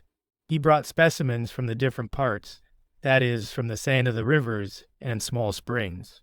It is thought that by digging as we know how, it will be found in greater pieces, for the Indians neither know how to dig nor have the means of digging more than a hand's depth. The other captain, who went to Niti, returned also with news of a great quantity of gold in 3 or 4 places, of which he likewise brought specimens. Thus surely, their highnesses the king and queen may henceforth regard themselves as the most prosperous and wealthy sovereigns in the world. Never yet since the creation has such a thing been seen or read of. For on the return of the ships from their next voyage, they will be able to carry back such a quantity of gold as will fill with amazement all who hear of it. Here I think I shall do well to break off my narrative. I think those who do not know me, who hear these things, may consider me prolix, and somewhat an exaggerator, but God is my witness that I have not exceeded by 1 tittle the bounds of truth. The preceding is the translation of that part of Dr. Chanka's letter which refers to intelligence respecting the Indies. The remainder of the letter does not bear upon the subject, but treats of private matters, in which Dr. Chanka requests the interference and support of the chapter of Seville, of which city he was a native, in behalf of his family and property, which he had left in the said city. This letter reached Seville in the year 1493. Chapter 3. Third Voyage of Columbus. Narrative of the voyage which Don Christopher Columbus made the 3rd time that he came to the Indies, when he discovered terra firma as he sent it to their majesties from the island of Hispaniola. Most serene and most exalted and powerful princes, the king and queen our sovereigns, the blessed Trinity moved your highnesses to this enterprise of the Indies, and of his infinite goodness has chosen me to proclaim it to you. Wherefore, as his ambassador, I approached your royal presence, moved by the consideration that I was appealing to the most exalted monarchs in Christendom, who exercise so great an influence over the Christian faith and its advancement in the world. Those who heard of it looked upon it as impossible, for they fixed all their hopes on the favors of fortune, and pinned their faith solely upon chance. I gave to the subject 6 or 7 years of great anxiety, explaining, to the best of my ability, how great service might be done to our Lord by this undertaking in promulgating his sacred name and our holy faith among so many nations, an enterprise so exalted in itself, and so calculated to enhance the glory and immortalize the renown of great sovereigns. It was also requisite to refer to the temporal prosperity which was foretold in the writings of so many trustworthy and wise historians, who related that great riches were to be found in these parts. At the same time, I thought it desirable to bring to bear upon the subject the sayings and opinions of those who have written upon the geography of the world. And finally, your highnesses came to the determination that the undertaking should be entered upon. In this your highnesses exhibited the noble spirit which has been always manifested by you on every great subject. For all others who had thought of the matter or heard it spoken of unanimously treated it with contempt, with the exception of 2 friars, who always remained constant in their belief of its practicability. I myself, in spite of fatiguing opposition, felt sure that the enterprise would nevertheless prosper, and continue equally confident of it to this day, because it is a truth that though everything will pass away, the word of God will not. And everything that he has said will be fulfilled, who so clearly spoke of these lands by the mouth of the prophet Isaiah in so many places in Scripture that from Spain the holy name of God was to be spread abroad. Thus I departed in the name of the Holy Trinity, and returned very soon, bringing with me an account of the practical fulfillment of everything I had said. Your Highnesses again sent me out, and in a short space of time, by God's mercy, not by I discovered 333 leagues of terra firma on the eastern side, and 700 islands, besides those which I discovered on the first voyage. I also succeeded in circumnavigating the island of Espanola, which is larger in circumference than all Spain, the inhabitants of which are countless, and all of whom may be laid under tribute.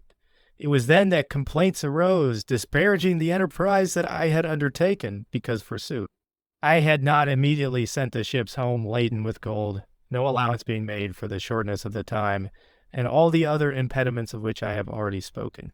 On this account, either as a punishment for my sins, or, as I trust, for my salvation, I was held in detestation, and had obstacles placed in the way of everything I said, or for which I petitioned. I therefore resolved to apply to your Highnesses, to inform you of all the wonderful events that I had experienced, and to explain the reason of every proposition that I made, making reference to the nations that I had seen, among whom, and by whose instrumentality, many souls may be saved.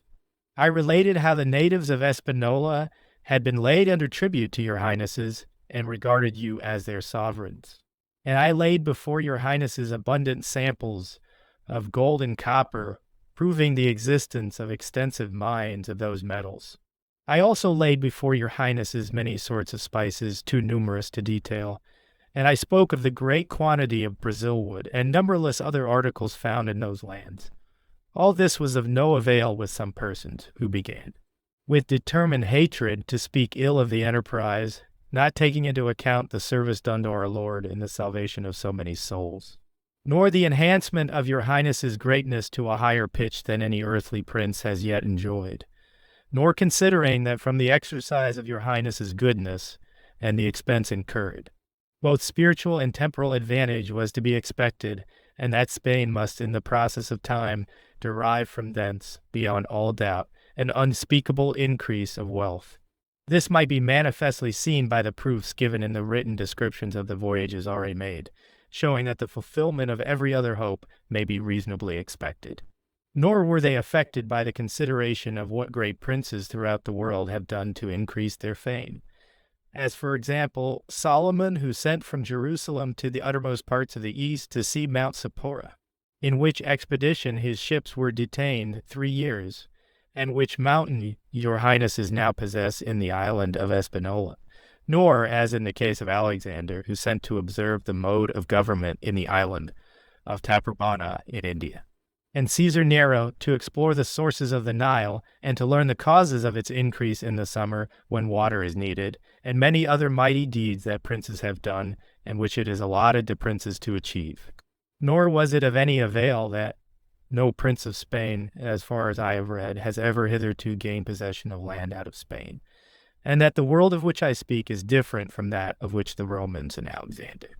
And the Greeks made mighty efforts with great armies to gain possession, nor have they been affected by the recent noble example of the kings of Portugal, who have had the courage to explore as far as Guinea and to make the discovery of it, expending so much gold and so many lives in the undertaking that a calculation of the population of the kingdom would show that 1/2 of them have died in Guinea, and though it is now a long time since they commenced these great exertions, the return for their labor and expense has hitherto been but trifling. This people has also dared to make conquests in Africa, and to carry on their exploits to Ceuta, Tangier, Argilla, and Alcazar, repeatedly giving battle to the Moors.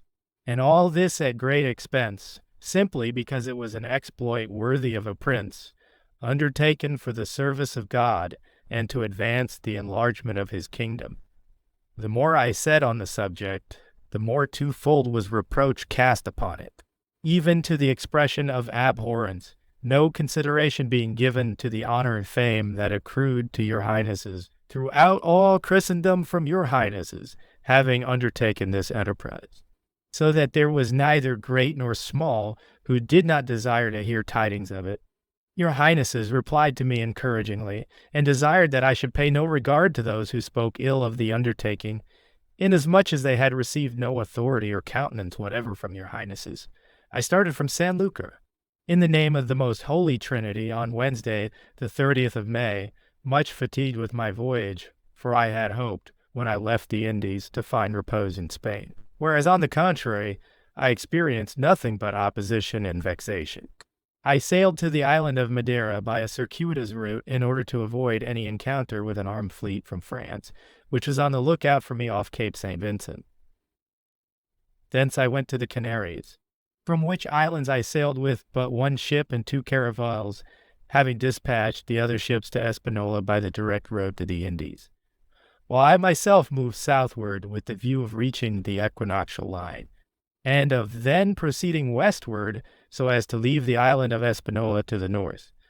But having reached the Cape Verde Islands, an incorrect name, for they are so barren that nothing green was to be seen there, and the people so sickly that I did not venture to remain among them, I sailed away 480 miles, which is equivalent to 120 leagues towards the southwest, where, when it grew dark, I found the North Star be in the 5th degree. The wind then failed me, and I entered a climate where the intensity of the heat was such that I thought both ships and men would have been burnt up, and everything suddenly got into such a state of confusion that no man dared go below deck to attend to the securing of the water cask and the provisions. This heat lasted 8 days. On the first day the weather was fine, but on the 7 other days it rained and was cloudy, yet we found no alleviation of our distress. So that I certainly believe that if the sun had shone as on the first day, we should not have been able to escape in any way. I recollect that in sailing towards the Indies, as soon as I passed 100 leagues to the westward of the Azores, I found the temperature change. And this is so all along from north to south. I determined, therefore, if it should please the Lord to give me a favorable wind and good weather, so that I might leave the part where I then was, that I would give up pursuing the southward course, yet not turn backwards, but sail towards the west, moving in that direction in hope of finding the same temperature that I had experienced when I sailed in the parallel of the Canaries. And then, if it proved so, I should still be able to proceed more to the south. At the end of these 8 days, it pleased our Lord to give me a favorable east wind, and I steered to the west, but did not venture to move lower down towards the south, because I discovered a very great change in the sky and the stars. Although I found no alteration in the temperature, I resolved, therefore, to keep on the direct westward course in a line from Sierra Leone, and not to change it until I reached the point where I had thought I should find land, where I would repair the vessels and renew, if possible, our stock of provisions, and take in what water we wanted. At the end of 17 days, during which our Lord gave me a propitious wind, we saw land at noon of Tuesday, the 31st of July. This I had expected on the Monday before, and held that route up to this point. But as the sun's strength increased and our supply of water was failing, I resolved to make for the Caribbee Islands and set sail in that direction. When, by the mercy of God, which he has always extended to me, one of the sailors went up to the main top, and saw to the westward a range of 3 mountains. Upon this we repeated the Salve Regina and other prayers, and all of us gave many thanks to our Lord. I then gave up our northward course, and put in for the land. At the hour of complines we reached a cape, which I called Cape Galea, having already given to the island the name of Trinidad, and here we found a harbor which would have been excellent, but there was no good anchorage. We saw houses and people on the spot, and the country around was very beautiful, and as fresh and green as the gardens of Valencia in the month of March. I was disappointed at not being able to put into the harbor, and ran along the coast to the westward. After sailing 5 leagues, I found very good bottom and anchored. The next day I set sail in the same direction, in search of a harbor where I might repair the vessels and take in water, as well as improve the stock of provisions which I had brought out with me. When we had taken in a pipe of water, we proceeded onwards till we reached the Cape, and there finding good anchorage and protection from the east wind, I ordered the anchors to be dropped, the water cask to be repaired, a supply of water and wood to be taken in, and the people to rest themselves from the fatigues which they had endured for so long a time. I gave to this point the name of Sandy Point, Punta del Arenal. All the ground in the neighborhood was filled with footmarks of animals like the impression of the foot of a goat. But although it would have appeared from this circumstance that they were very numerous, only one was seen, and that was dead. On the following day, a large canoe came from the eastward, containing 24 men, all in the prime of life, and well provided with arms such as bows, arrows, and wooden shields. They were all, as I have said, young, well proportioned, and not dark black, but whiter than any other Indians that I had seen, of very graceful gesture and handsome forms, wearing their hair long and straight, and cut in the Spanish style. Their heads were bound round with cotton scarfs elaborately worked in colors, which resembled the Moorish headdresses. Some of these scarfs were worn round the body and used as a covering in lieu of trousers. The natives spoke to us from the canoe while it was yet at a considerable distance, but none of us could understand them. I made signs to them, however, to come nearer to us, and more than 2 hours were spent in this manner. But if by any chance they moved a little nearer, they soon pushed off again. I caused basins and other shining objects to be shown to them to tempt them to come near, and after a long time they came somewhat nearer than they had hitherto done. Upon which, as I was very anxious to speak with them, and had nothing else to show them, to induce them to approach, I ordered a drum to be played upon the quarter-deck, and some of our young men to dance, believing the Indians would come to see the amusement. No sooner, however, did they perceive the beating of the drum and the dancing, than they all left their oars, and strung their bows, and each man laying hold of his shield. They commenced discharging their arrows at us. Upon this, the music and dancing soon ceased, and I ordered a charge to be made from some of our crossbows. They then left us and went rapidly to the other caravel, and placed themselves under its poop. The pilot of that vessel received them courteously, and gave to the man who appeared to be their chief a coat and hat, and it was then arranged between them that he should go to speak with him on shore. Upon this, the Indians immediately went thither and waited for him. But as he would not go without my permission, he came to my ship in a boat, whereupon the Indians got into their canoe again and went away. And I never saw any more of them or of any of the other inhabitants of the island. When I reached the point of Arenal, I found that the island of Trinidad formed with the land of Gracia a strait of 2 leagues width from west to east. And as we had to pass through it to go to the north, we found some strong currents which crossed the strait, and which made a great roaring, so that I concluded there must be a reef of sand or rocks, which would preclude our entrance. And behind this current was another and another, all making a roaring noise like the sound of breakers against the rocks. I anchored there, under the said point of Arenal, outside of the strait, and found the water rush from east to west with as much impetuosity as that of the Guadalquivir at its conflux with the sea, and this continued constantly day and night, so that it appeared to be impossible to move backwards for the current or forwards for the shoals. In the dead of night, while I was on deck, I heard an awful roaring that came from the south towards the ship. I stopped to observe what it might be, and I saw the sea rolling from west to east like a mountain as high as the ship, and approaching by little and little. On the top of this rolling sea came a mighty wave, roaring with a frightful noise, and the same terrific uproar as the other currents, producing, as I have already said, a sound as of breakers upon the rocks. To this day I have a vivid recollection of the dread I then felt, lest the ship might founder under the force of that tremendous sea, but it passed by, and reached the mouth of the before-mentioned passage, where the uproar lasted for a considerable time. On the following day I sent out boats to take soundings, and found that in the strait, at the deepest part of the embouchure, there were 6 or 7 fathoms of water, and that there were constant contrary currents, one running inwards and the other outwards. It pleased the Lord, however, to give us a favorable wind, and I passed inwards through that strait, and soon came to still water. In fact, some water which was drawn up from the sea proved to be fresh. I then sailed northwards till I came to a very high mountain, at about 26 leagues from the Punta del Arenal. Here 2 lofty headlands appeared, one towards the east, and forming part of the island of Trinidad, and the other on the west, being part of the land which I have already called Gracia. We found here a channel still narrower than that of Arenal, with similar currents, and a tremendous roaring of water. The water here also was fresh. Hitherto I had held no communication with any of the people of this country, although I very earnestly desired it. I therefore sailed along the coast westwards, and the further I advanced, the fresher and more wholesome I found the water, and when I had proceeded a considerable distance, I reached a spot where the land appeared to be cultivated. There I anchored and sent the boats ashore, and the men who went in them found the natives had recently left the place. They also observed that the mountain was covered with monkeys. They came back, and as the coast at that part presented nothing but a chain of mountains, I concluded that further west we should find the land flatter, and consequently in all probability inhabited. Actuated by this thought, I weighed anchor and ran along the coast until we came to the end of the Cordillera. I then anchored at the mouth of a river, and we were soon visited by a great number of the inhabitants, who informed us that the country was called Paria, and that further westward it was more fully peopled.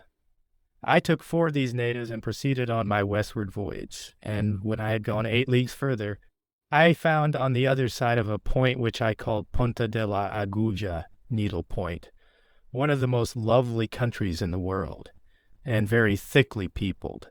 It was 3 o'clock in the morning when I reached it, and seeing its verdure and beauty, I resolved to anchor there and communicate with the inhabitants. Some of the natives soon came out to the ship in canoes to beg me, in the name of their king, to go on shore, and when they saw that I paid no attention to them, they came to the ship in their canoes in countless numbers, many of them wearing pieces of gold on their breasts, and some with bracelets of pearls on their arms, on seeing which I was much delighted, and made many inquiries with the view of learning where they found them. They informed me that they were to be procured in their own neighborhood, and also northward of that country. I would have remained here, but the provisions of corn and wine, and meats, which I had brought out with so much care for the people whom I had left behind, were nearly wasted, so that all my anxiety was to get them into a place of safety, and not to stop for anything. I wished, however, to get some of the pearls that I had seen, and with that view sent the boats on shore.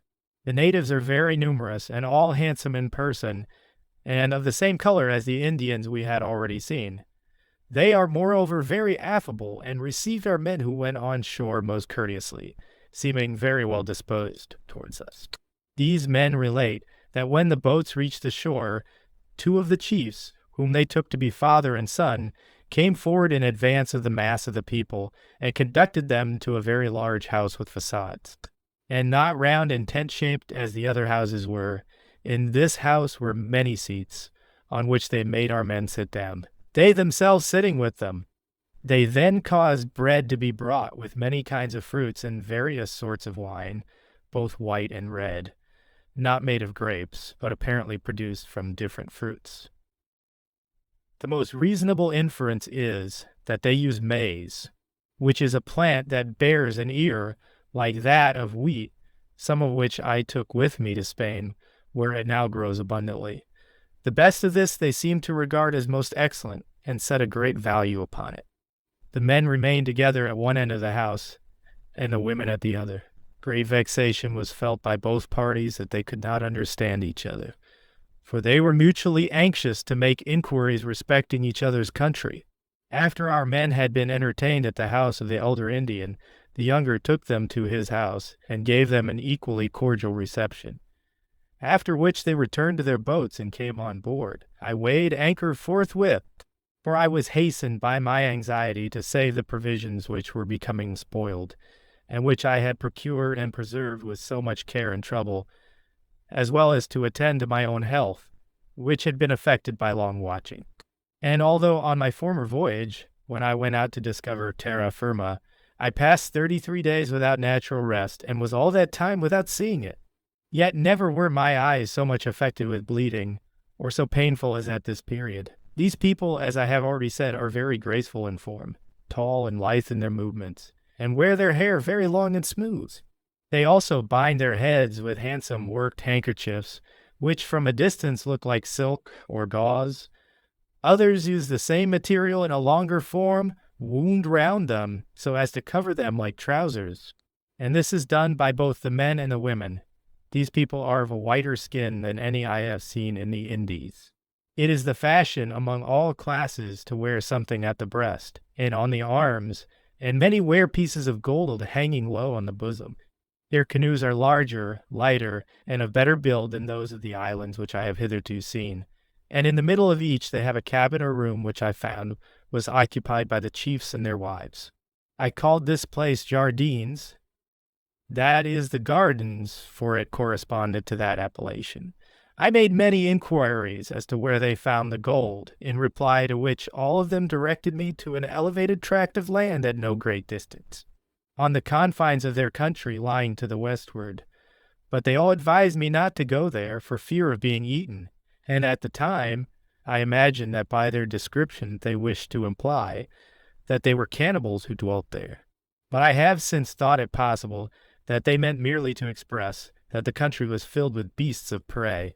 I also inquired of them where they obtained the pearls, and in reply to this question likewise they directed me to the westward, and also to the north behind the country they occupied.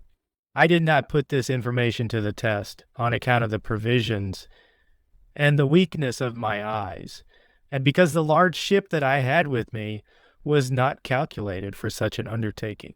The short time that I spent with them was all passed in putting questions, and at the hour of vespers 6 p.m., as I have already said, we returned to the ships, upon which I weighed anchor and sailed to the westward. I proceeded onwards on the following day, until I found that we were only in 3 fathoms water. At this time I was still under the idea that it was but an island, and that I should be able to make my exit by the north. With this view I sent a light caravel in advance of us, to see whether there was any exit, or whether the passage was closed. The caravel proceeded a great distance, until it reached a very large gulf, in which there appeared to be 4 smaller gulfs, from one of which debouched a large river. They invariably found ground at 5 fathoms, and a great quantity of very fresh water indeed. I never tasted any equal to it. I was very disappointed when I found that I could make no exit, either by the north, south, or west, but that I was enclosed on all 3 sides by land.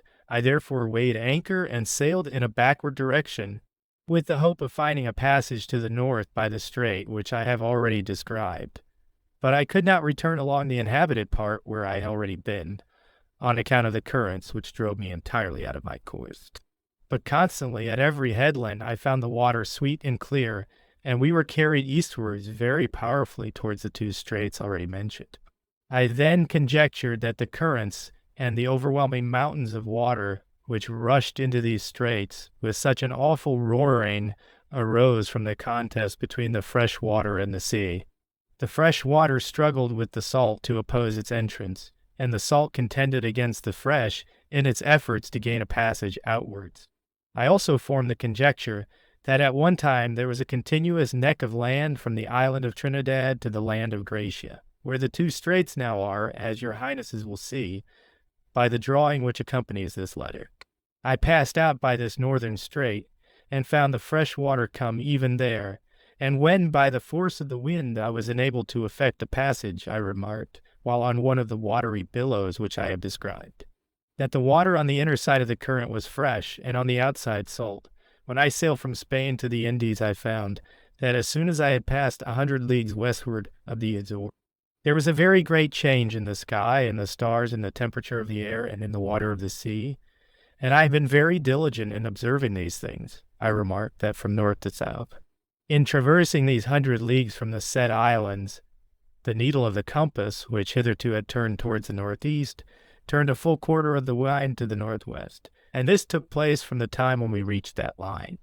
At the same time an appearance was presented as if the seashore had been transplanted thither for we found the sea covered all over with a sort of weed resembling pine branches, and with fruits like that of the mastic tree, so thick that on my first voyage I thought it was a reef, and that the ships could not avoid running aground, whereas until I reached this line I did not meet with a single bow.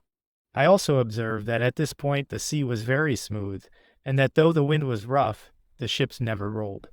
I likewise found that within the same line towards the west, the temperature was always mild, and that it did not vary summer or winter. While there, I observed that the North Star described a circle 5 degrees in diameter. That when its satellites are on the right side, then the star was at its lowest point, and from this point it continues rising until it reaches the left side, where it is also at 5 degrees. And then again it sinks until it at length returns to the right side. In this voyage I proceeded immediately from Spain to the island of Madeira, thence to the Canaries, and then to the Cape Verde Islands, and from the Cape Verde Islands I sailed southwards, even below the equinoctial line, as I have already described. When I reached the parallel of Sierra Leone in Guinea, I found the heat so intense, and the rays of the sun so fierce, that I thought that we should have been burnt. And although it rained and the sky was heavy with clouds, I still suffered the same oppression, until our Lord was pleased to grant me a favorable wind, giving me an opportunity of sailing to the west, so that I reached a latitude where I experienced, as I have already said, a change in the temperature. Immediately upon my reaching this line, the temperature became very mild, and the more I advanced, the more this mildness increased. But I did not find the positions of the stars correspond with these effects. I remarked at this place that when night came on, the polar star was 5 degrees high, and then the satellites were overhead. Afterwards, at midnight, I found that star elevated 10 degrees, and when morning approached, the satellites were 15 degrees below. I found the smoothness of the sea continue, but not so the weeds. As to the polar star, I watched it with great wonder, and devoted many nights to a careful examination of it with the quadrant. And I always found that the lead and line fell to the same point. I look upon this as something new, and it will probably be admitted that it is a short distance for so great a change to take place in the temperature. I have always read that the world comprising the land and the water was spherical, and the recorded experiences of Ptolemy and all others have proved this by the eclipses of the moon and other observations made from east to west, as well as by the elevation of the pole from north to south. But as I have already described, I have now seen so much irregularity that I have come to another conclusion respecting the earth, namely, that it is not round as they described, but of the form of a pear, which is very round except where the stalk grows, at which part it is most prominent, or like a round ball, upon one part of which is a prominence like a woman's nipple. This protrusion being the highest and nearest the sky, situated under the equinoctial line, and at the eastern extremity of this sea, I call that the eastern extremity, where the land and the islands end, in confirmation of my opinion. I revert to the arguments which I have above detailed respecting the line, which passes from north to south, 100 leagues westward of the Azores. For in sailing thence westward, the ships went on rising smoothly towards the sky, and then the weather was felt to be milder, on account of which mildness the needle shifted one point of the compass.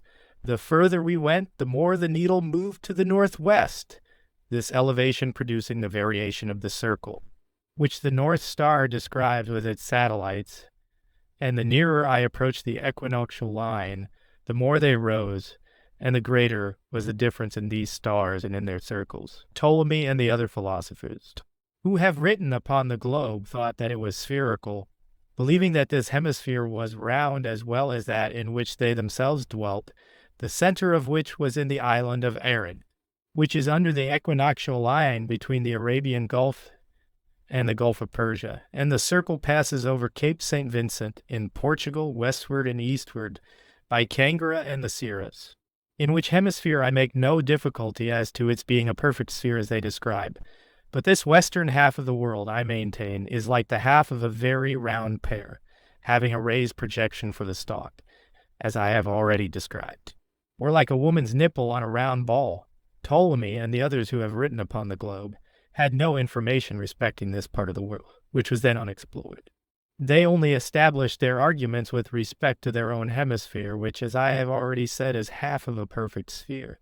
And now that your highnesses have commissioned me to make this voyage of discovery, the truths which I have stated are evidently proved, because in this voyage, when I was off the island of Harjan and its vicinity, which is 20 degrees to the north of the equinoctial line, I found the people are black, and the land very much burnt. And when after that I went to the Cape Verde Islands, I found the people there much darker still, and the more southward we went, the more they approached the extreme of blackness. So that when I reached the parallel of Sierra Leone, where as night came on, the North Star rose 5 degrees. The people there were excessively black, and as I sailed westward, the heat became extreme. But after I had passed the meridian, or line which I have already described, I found the climate become gradually more temperate, so that when I reached the island of Trinidad, where the North Star rose 5 degrees as night came on, there and in the land of Gracia, I found the temperature exceedingly mild. The fields and the foliage likewise were remarkably fresh and green, and as beautiful as the gardens of Valencia in April. The people there are very graceful in form, less dark than those whom I had before seen in the Indies, and wear their hair long and smooth. They are also more shrewd, intelligent, and courageous. The sun was then in the sign of Virgo, over our heads and theirs. Therefore all this must proceed from the extreme blandness of the temperature, which arises, as I have said, from this country being the most elevated in the world, and the nearest to the sky. I affirm that the globe is not spherical, but that there is the difference in its form which I have described, the which is to be found in this hemisphere at the point where the Indies meet the ocean, the extremity of the hemisphere being below the equinoctial line. And a great confirmation of this is that when our Lord made the sun, the first light appeared in the first point of the east, where the most elevated point of the globe is. And although it was the opinion of Aristotle that the Antarctic pole, or the land under it, was the highest part of the world, and the nearest to the heavens, other philosophers oppose him, and say that the highest part was below the Arctic pole, by which reasoning it appears that they understood that one part of the world must be loftier and nearer the sky than the other. But it never struck them that it might be under the equinoctial, in the way that I have said, which is not to be wondered at, because they had no certain knowledge respecting this hemisphere, but merely vague suppositions, for no one has ever gone or been sent to investigate the matter. Until now that your highnesses have sent me to explore both the sea and the land, I found that between the two straits, which, as I have said, face each other in a line from north to south, is a distance of 26 leagues, and there can be no mistake in this calculation, because it was made with the quadrant. I also find that from these two straits on the west up to the above-mentioned gulf, to which I gave the name of the Gulf of Pearls, there are 68 leagues of 4 miles to the lead, which is the reckoning we are accustomed to make at sea. From this gulf, the water runs constantly with great impetuosity towards the east, and this is the cause why, in these two straits, there is so fierce a turmoil from the fresh water encountering the water of the sea. In the southern strait, which I named the Serpent's Mouth, I found that, towards evening, the polar star was nearly at 5 degrees elevation, and in the northern, which I called the Dragon's Mouth, it was at an elevation of nearly 7 degrees. The before-mentioned Gulf of Pearls is to the west of the Ptolemy, nearly 3,900 miles, which make nearly 70 equinoctial degrees, reckoning 56 miles and 2/3 to a degree. The Holy Scriptures record that our Lord made the earthly paradise and planted in it the tree of life, and thence springs a fountain from which the 4 principal rivers in the world take their source, namely the Ganges in India, the Tigris, and Euphrates, in which rivers divide a chain of mountains, and forming Mesopotamia, flow thence into Persia, and the Nile, which rises in Ethiopia, and falls into the sea at Alexandria. I do not find, nor have ever found, any account by the Romans or Greeks, which fixes in a positive manner the site of the terrestrial paradise. Neither have I seen it given in any map-mound laid down from authentic sources. Some placed it in Ethiopia at the sources of the Nile, but others traversing all these countries found neither the temperature nor the altitude of the sun correspond with their ideas respecting it. Nor did it appear that the overwhelming waters of the deluge had been there. Some pagans pretended to adduce arguments to establish that it was in the Fortunate Islands, now called the Canaries, etc. Saint Isidore, Bede, Strabo, and the master of scholastic history, with St. Ambrose and Scotus, and all the learned theologians, agree that the earthly paradise is in the east, etc. I have already described my ideas concerning this hemisphere and its form, and I have no doubt that if I could pass below the equinoctial line after reaching the highest point of which I have spoken, I should find a much milder temperature and a variation in the stars and in the water. Not that I suppose that elevated point to be navigable, nor even that there is water there. Indeed, I believe it is impossible to ascend thither, because I am convinced that it is the spot of the earthly paradise, whither no one can go but by God's permission. But this land which your highnesses have now sent me to explore is very extensive, and I think there are many other countries in the south of which the world has never had any knowledge. I do not suppose that the earthly paradise is in the form of a rugged mountain, as the descriptions of it have made it appear, but that it is on the summit of the spot which I have described as being in the form of the stalk of a pear. The approach to it from a distance must be by a constant and gradual ascent. But I believe that, as I have already said, no one could ever reach the top. I think also that the water I have described may proceed from it, though it be far off, and that stopping at the place which I have just left, it forms this lake. There are great indications of this being the terrestrial paradise, for its site coincides with the opinion of the holy and wise theologians whom I have mentioned, and moreover the other evidences agree with the supposition. For I have never either read or heard of fresh water coming in so large a quantity in close conjunction with the water of the sea. The idea is also corroborated by the blandness of the temperature, and if the water of which I speak does not proceed from the earthly paradise, it seems to be a still greater wonder, for I do not believe that there is any river in the world so large or so deep.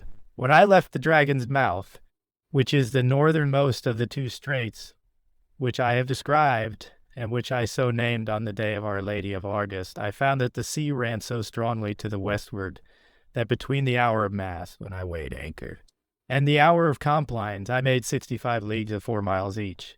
And not only was the wind not violent, but on the contrary very gentle, which confirmed me in the conclusion that in sailing southward there is a continuous ascent, while there is a corresponding descent towards the north.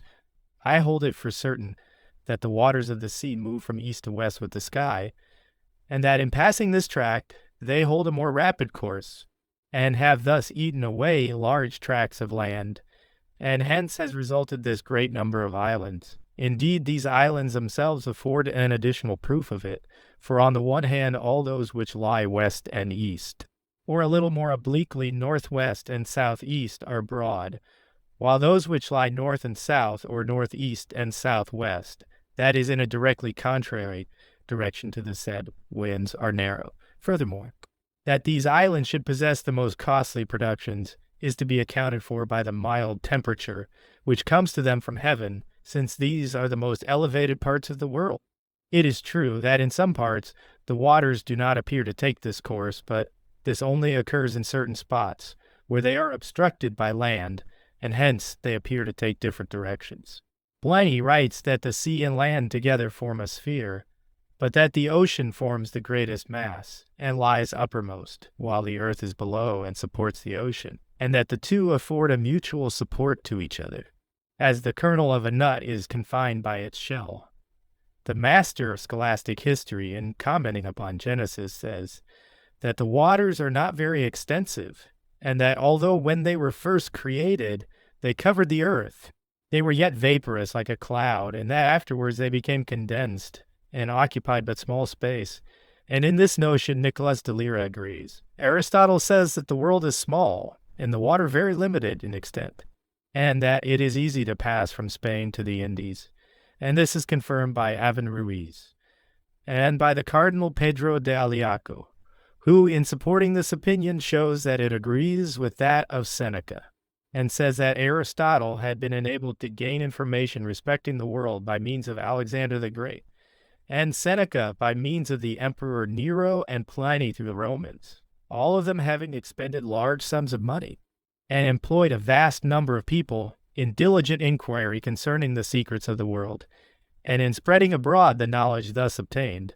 The said cardinal allows to these writers authority than to Ptolemy, and other Greeks and Arabs, and in confirmation of their opinion concerning the small quantity of water on the surface of the globe, and the limited amount of land covered by that water, in comparison of what had been related on the authority of Ptolemy and his disciples, he finds a passage in the 3rd book of Esdras, where that sacred writer says that of 7 parts of the world 6 are discovered, and the other is covered with water.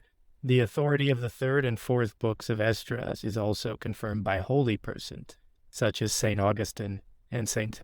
Ambrose in his Hexameron, where he says, "Here my son, Jesus shall first come, and here my son Christ shall die." These holy men say that Esdras was a prophet, as well as Zacharias, the father of St. John and El Brasso Simon, authorities which are also quoted by Francis de Myrons.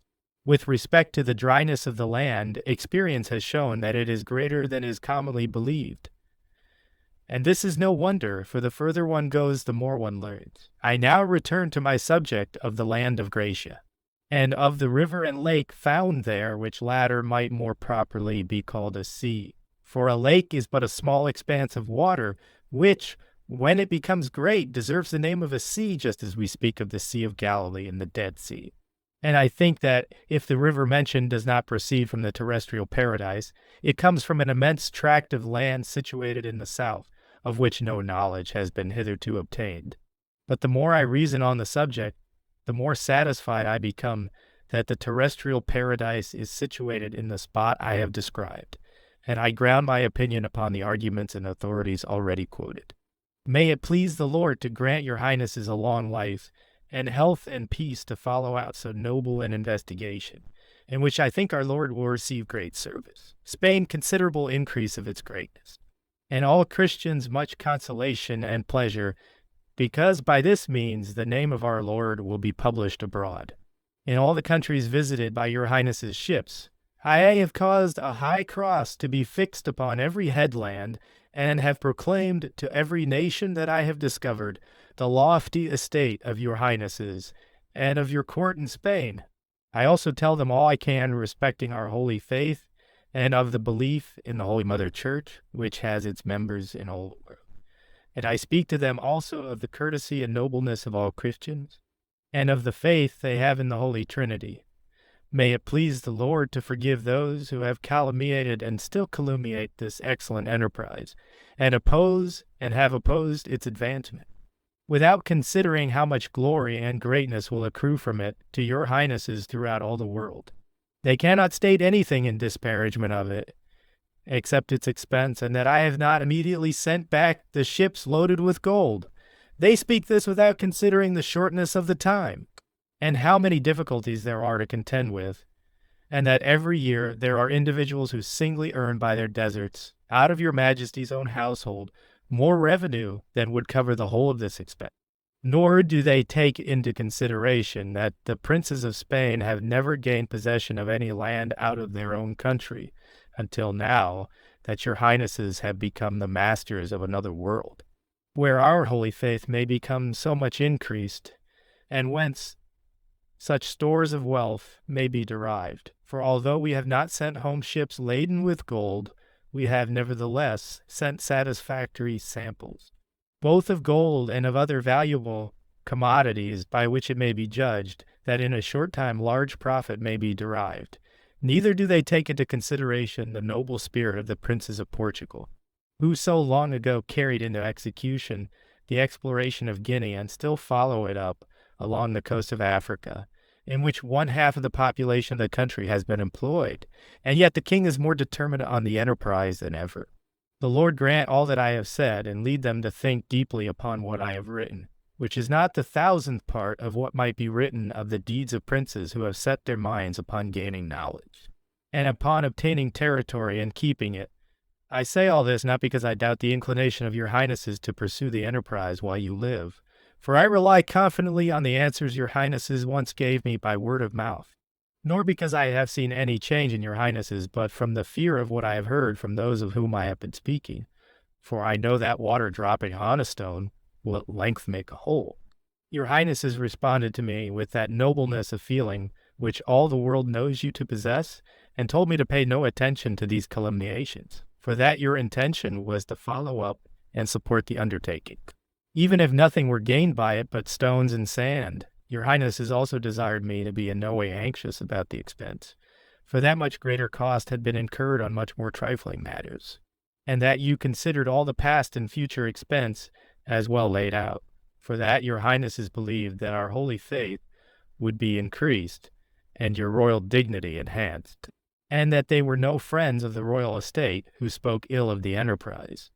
And now, during the despatch of the information respecting these lands which I have recently discovered, and where I believe in my soul that the earthly paradise is situated, the Adelantado will proceed with 3 ships, well stocked with provisions, on a further investigation, and will make all the discoveries he can about these parts. Meanwhile, I shall send your highnesses this letter, accompanied by a map of the country, and your majesties will determine on what is to be done, and give your orders as to how it is your pleasure that I should proceed, the which, by the aid of the Holy Trinity, shall be carried into execution with all possible diligence, in the faithful service, and to the entire satisfaction of your majesties. Thanks be to God. Chapter 4. Fourth Voyage of Columbus. A letter written by Don Christopher Columbus, Viceroy and Admiral of the Indies, to the most Christian and mighty sovereigns, the King and Queen of Spain, in which are described the events of his voyage, and the countries, provinces, cities, rivers, and other marvelous matters therein discovered, as well as the places where gold and other substances of great richness and value are to be found. Most serene and very high and mighty princes, the King and Queen our sovereigns, my passage from Cadiz to the Canary occupied 4 days, and thence to the Indies, from which I wrote 16 days. My intention was to expedite my voyage as much as possible, while I had good vessels, good crews, and stores, and because Jamaica was the place to which I was bound, I wrote this in Dominica. Up to the period of my reaching these shores, I experienced most excellent weather, but the night of my arrival came in with a dreadful tempest, and the same bad weather has continued ever since. On reaching the island of Espanola, I dispatched a packet of letters, by which I begged as a favor that a ship should be supplied me at my own cost in lieu of one of those that I had brought with me, and which had become unseaworthy, and could no longer carry sail. The letters were taken, and your highnesses will know if a reply has been given to them. For my part, I was forbidden to go on shore. The hearts of my people failed them lest I should take them further, and they said that if any danger were to befall them, they should receive no succor, but on the contrary, in all probability, have some great affront offered them. Moreover, every man had it in his power to tell me that the new governor would have the superintendence of the countries that I might acquire. The tempest was terrible throughout the night. All the ships were separated, and each one driven to the last extremity, without hope of anything but death. Each of them also looked upon the loss of the rest as a matter of certainty. What man was ever born, not even excepting Job, who would not have been ready to die of despair at finding himself as I then was, in anxious fear for my own safety, and that of my son, my brother, and my friends, and yet refused permission either to land or to put into harbor on the shores which by God's mercy I had gained for Spain with so much toil and danger. But to return to the ships, although the tempest had so completely separated them from me as to leave me single, yet the Lord restored them to me in his own good time. The ship which we had the greatest fear for had put out to sea for safety, and reached the island of Gallega, having lost her boat and a great part of her provisions, which latter loss indeed all the ships suffered. The vessel in which I was, though dreadfully buffeted, was saved by our Lord's mercy from any injury whatever. My brother went in the ship that was unsound, and he under God was the cause of its being saved. With this tempest I struggled on till I reached Jamaica, and there the sea became calm, but there was a strong current which carried me as far as the Queen's Garden without seeing land. Hence, as opportunity afforded, I pushed on for terra firma, in spite of the wind and a fearful contrary current, against which I contended for 60 days, and after all only made 70 leagues. All this time I was unable to get into harbor, nor was there any cessation of the tempest, which was one continuation of rain, thunder, and lightning. Indeed, it seemed as if it were the end of the world. I at length reached the Cape of Gracias a Dios, and after that the Lord granted me fair wind and tide. This was on the 12th of September. 88 days did this fearful tempest continue, during which I was at sea, and saw neither sun nor stars. My ships lay exposed, with sails torn and anchors, rigging, cables, boats, and a great quantity of provisions lost. My people were very weak and humbled in spirit, many of them promising to lead a religious life, and all making vows and promising to perform pilgrimages, while some of them would frequently go to their messmates to make confession. Other tempests have been experienced, but never of so long a duration or so fearful as this.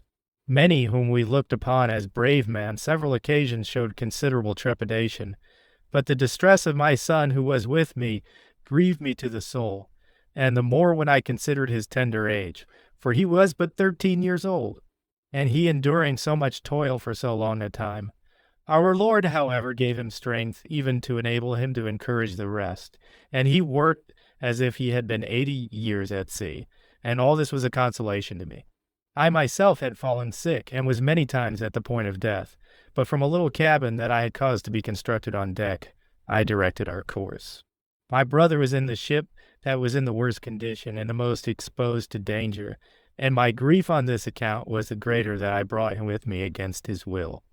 Such is my fate, that the 20 years of service through which I have passed with so much toil and danger have profited me nothing, and at this very day I do not possess a roof in Spain that I can call my own, if I wish to eat or sleep.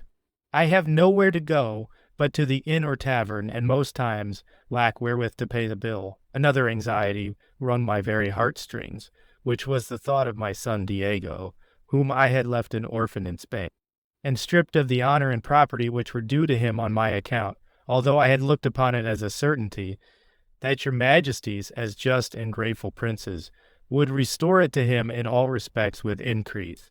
I reached the land of Carrier, where I stopped to repair my vessels and take in provisions, as well as to afford relaxation to the men who had become very weak. I myself, who, as I said before, had been several times at the point of death, gained information respecting the gold mines of which I was in search in the province of Chiamba, and 2 Indians conducted me to Carambaru, where the people who go naked wear golden mirrors round their necks, which they will neither sell, give, nor part with for any consideration. They named to me many places on the sea coast where there were both gold and mine. The last that they mentioned was Veragua, which was about 25 leagues distant from the place where we then were.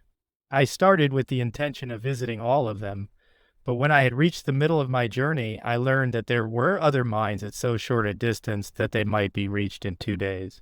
I determined on sending to see. It was on the eve of St. Simon and St. Jude, which was the day fixed for our departure, but that night there arose so violent a storm that we were forced to go wherever it drove us, and the Indian who was to conduct us to the mines was with us all the time. As I had found everything true that had been told me in the different places which I had visited, I felt satisfied it would be the same with respect to Cigar, which, according to their account, is 9 days' journey across the country westward. They tell me there is a great quantity of gold there, and that the inhabitants wear coral ornaments on their heads, and very large coral bracelets and anklets, with which article also they adorn and inlay their seats, boxes, and tables. They also said that the women there wore necklaces hanging down to their shoulders. All the people agree in the report I now repeat, and their account is so favorable that I should be content of the advantages that their description holds out. They are all likewise acquainted with the pepper plant. According to the account of these people, the inhabitants of Cigar are accustomed to hold fairs and markets for carrying on their commerce, and they showed me also the mode and form in which they transact their various exchanges. Others assert that their ships carry guns, and that the men go clothed and use bows and arrows, swords and cuirasses, and that on shore they have horses which they use in battle, and that they wear rich clothes and have most excellent houses. They also say that the sea surrounds Cigar, and that at 10 days' journey from thence is the river Ganges. These lands appear to have the same bearings with respect to Veragua as Tortosa has to Fontarabia, or Pisa to Venice. When I left Carambaru and reached the places in its neighborhood, which I have above mentioned as being spoken of by the Indians, I found the customs of the people correspond with the accounts that had been given of them. Except as regarded the golden mirrors, any man who had one of them would willingly part with it for 3 hawks' bells, although they were equivalent in weight to 10 or 15 ducats. These people resemble the natives of Espanola in all their habits. They have various modes of collecting the gold, none of which will bear comparison with the plans adopted by the Christians. All that I have here stated is from hearsay. This, however, I know that in the year 94 I sailed 24 degrees to the westward in 9 hours, and there can be no mistake upon the subject, because there was an eclipse. The sun was in Libra and the moon in Aries. What I had learned by the mouth of these people I knew in detail from books. Ptolemy thought that he had satisfactorily corrected Marinus, and yet this latter appears to have come very near to the truth. Ptolemy places Catagara at a distance of 12 lines to the west of his meridian, which he fixes at 2 degrees and a third above Cape St. Vincent in Portugal. Marinus comprises the earth and its limits in 15 lines, and the same author describes the Indus in Ethiopia as being more than 24 degrees from the equinoctial line, and now that the Portuguese have sailed there, they find it correct. Ptolemy says also that the most southern land is the first boundary, and that it does not go lower down than 15 degrees and a third. The world is but small. Out of 7 divisions of it, the dry part occupies 6, and the 7th only is covered by water. Experience has shown it, and I have written it with quotations from the Holy Scripture in other letters, where I have treated of the situation of the terrestrial paradise, as approved by Holy Church. And I say that the world is not so large as vulgar opinion makes it, and that 1 degree from the equinoctial line measures 56 miles and 2/3. And this may be proved to a nicety. But I leave this subject, which it is not my intention now to treat upon, but simply to give a narrative of my laborious and painful voyage. Although of all my voyages, it is the most honorable and advantageous. I have said that on the eve of St. Simon and St. Jude, I ran before the wind wherever it took me, without power to resist it. At length, I found shelter for 10 days from the roughness of the sea and the tempest overhead, and resolved not to attempt to go back to the mines, which I regarded as already in our possession. When I started in pursuance of my voyage, it was under a heavy rain, and reaching the harbor of Bastimentos I put in, though much against my will. The storm and a rapid current kept me in for 14 days when I again set sail, but not with favorable weather.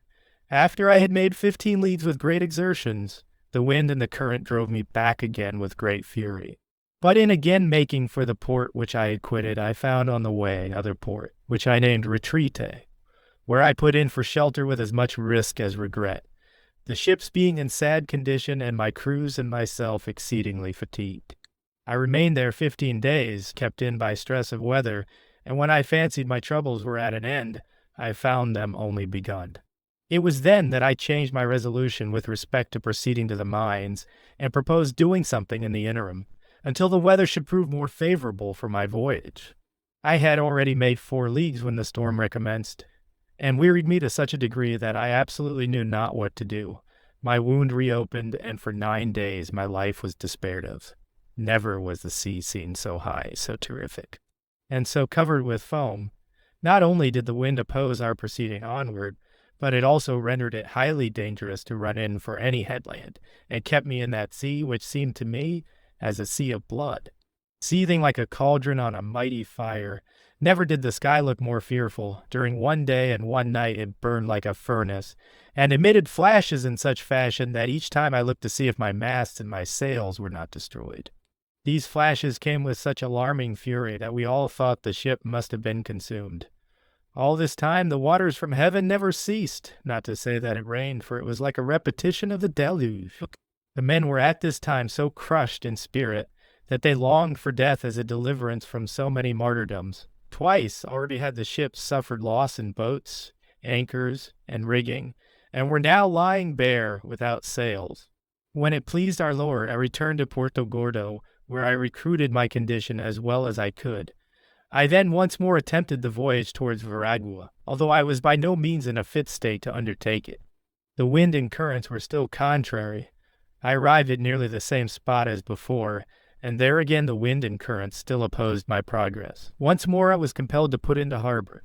Not daring to encounter the opposition of Saturn with such a boisterous sea, and on so formidable a coast, for it almost always brings on a tempest or a severe weather.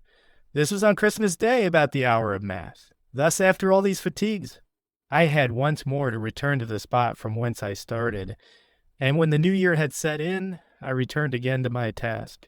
But although I had fine weather for my voyage, the ships were no longer in a sailing condition, and my people were either dying or very sick. On the day of the Epiphany, I reached Veragua in a state of exhaustion.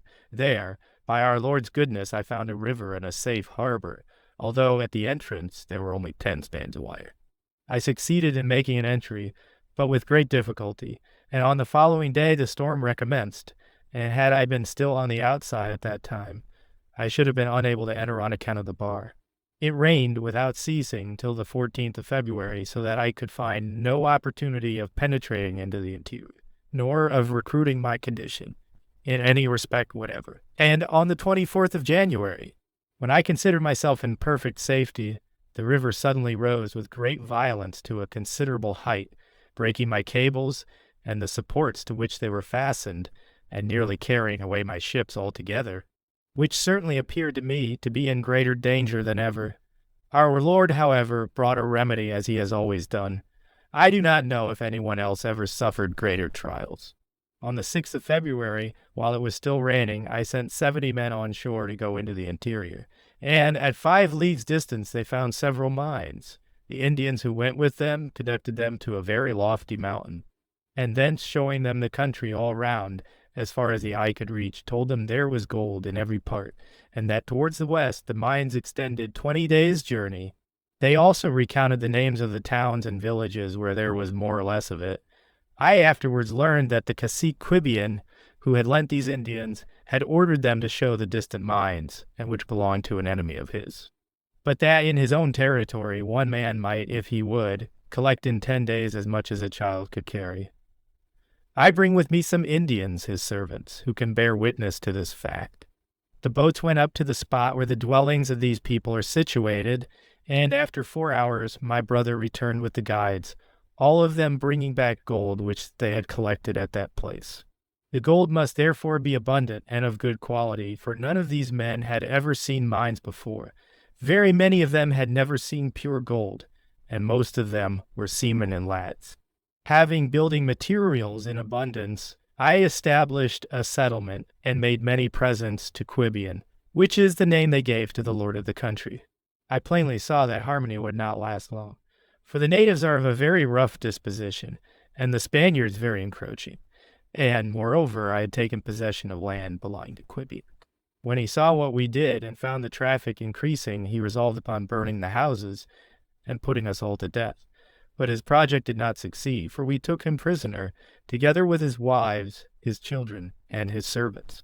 His captivity, it is true, lasted but a short time, for he eluded the custody of a trustworthy man, into whose charge he had been given, with a guard of men, and his sons escaped from a ship, in which they had been placed under the special charge of the master. In the month of January, the mouth of the river was entirely closed up, and in April the vessels were so eaten with the teredo that they could scarcely be kept above water. At this time the river forced a channel for itself, by which I managed, with great difficulty, to extricate 3 of them after I had unloaded them. The boats were then sent back into the river for water and salt. But the sea became so high and furious that it afforded them no chance of exit, upon which the Indians collected themselves together in great numbers, and made an attack upon the boats, and at length massacred the men. My brother and all the rest of our people were in a ship which remained inside. I was alone outside, upon that dangerous coast, suffering from a severe fever and worn with fatigue. All hope of escape was gone. I toiled up to the highest part of the ship, and with a quivering voice and fast-falling tears I called upon your Highness's war captains, from each point of the compass to come to my succor, but there was no reply. At length, groaning with exhaustion, I fell asleep, and heard a compassionate voice address me thus: O fool, and slow to believe, and to serve thy God, the God of all. What did he do more for Moses or for David his servant than he has done for thee? From thine infancy he has kept thee under his constant and watchful care. When he saw thee arrived at an age which suited his designs respecting thee, he brought wonderful renown to thy name throughout all the land. He gave thee for thine own the Indies, which form so rich a portion of the world, and thou hast divided them as it pleased thee. For he gave thee power to do so. He gave thee also the keys of those barriers of the ocean sea, which were closed with such mighty chains. And thou wast obeyed through many lands, and gained an honorable fame throughout Christendom. What did the Most High do for the people of Israel when he brought them out of Egypt? Or for David, whom from a shepherd he made to be king in Judea? Turn to him and acknowledge thine error. His mercy is infinite. Thine old age shall not prevent thee from accomplishing any great undertaking. He holds under his sway the greatest possessions. Abraham had exceeded 100 years of age when he begat Isaac, nor was Sarah. Thou criest out for uncertain help. Answer, who has afflicted thee so much and so often, God or the world? The privileges promised by God he never fails in bestowing, nor does he ever declare after a service has been rendered him that such was not agreeable with his intention, or that he had regarded the matter in another light, nor does he inflict suffering in order to make a show of his power.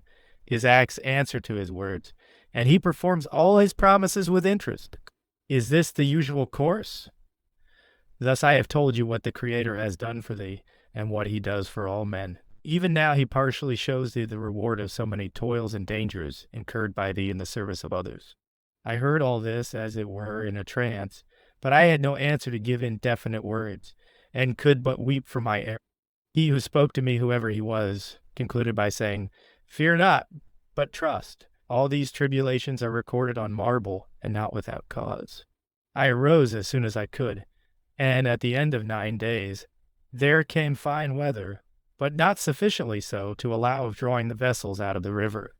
I collected the men who were on land, and, in fact, all of them that I could, because they were not enough to admit of one party remaining on shore, while another stayed on board to work the vessels. I myself should have remained with my men to defend the buildings I had constructed, had your highnesses been cognizant of all the facts. But the doubt whether any ships would ever reach the spot where we were, as well as the thought that while I was asking for succor, I might bring succor to myself, made me decide upon leaving. I departed in the name of the Holy Trinity, on Easter night, with the ships rotten, worm-eaten, and full of holes. One of them I left at Belem, with a supply of necessaries. I did the same at Belporto. I then had only 2 left, and they in the same state as the others. I was without boats or provisions, and in this condition I had to cross 7,000 miles of sea, or as an alternative to die on the passage with my son, my brother, and so many of my people. Let those who are in the habit of finding fault and censuring ask, while they sit in security at home, Why did you not do so, and so under such circumstances? I wish they now had this voyage to make. I verily believe that another journey of another kind awaits them, if there is any reliance to be placed upon our holy faith. On the 13th of May I reached the province of Mago, which is contiguous to that of Cathay, and thence I started for the island of Espanola. I sailed 2 days with a good wind, after which it became contrary. The route that I followed called forth all my care to avoid the numerous islands, that I might not be stranded on the shoals that lie in their neighborhood. The sea was very tempestuous, and I was driven backward under bare poles. I anchored at an island where I lost, at one stroke, 3 anchors, and at midnight, when the weather was such that the world appeared to be coming to an end, the cables of the other ship broke, and it came down upon my vessel with such force that it was a wonder we were not dashed to pieces. The single anchor that remained to me was, next to the Lord, our only preservation. After 6 days, when the weather became calm, I resumed my journey, having already lost all my tackle. My ships were pierced with wormholes, like a beehive, and the crew entirely paralyzed with fear and in despair.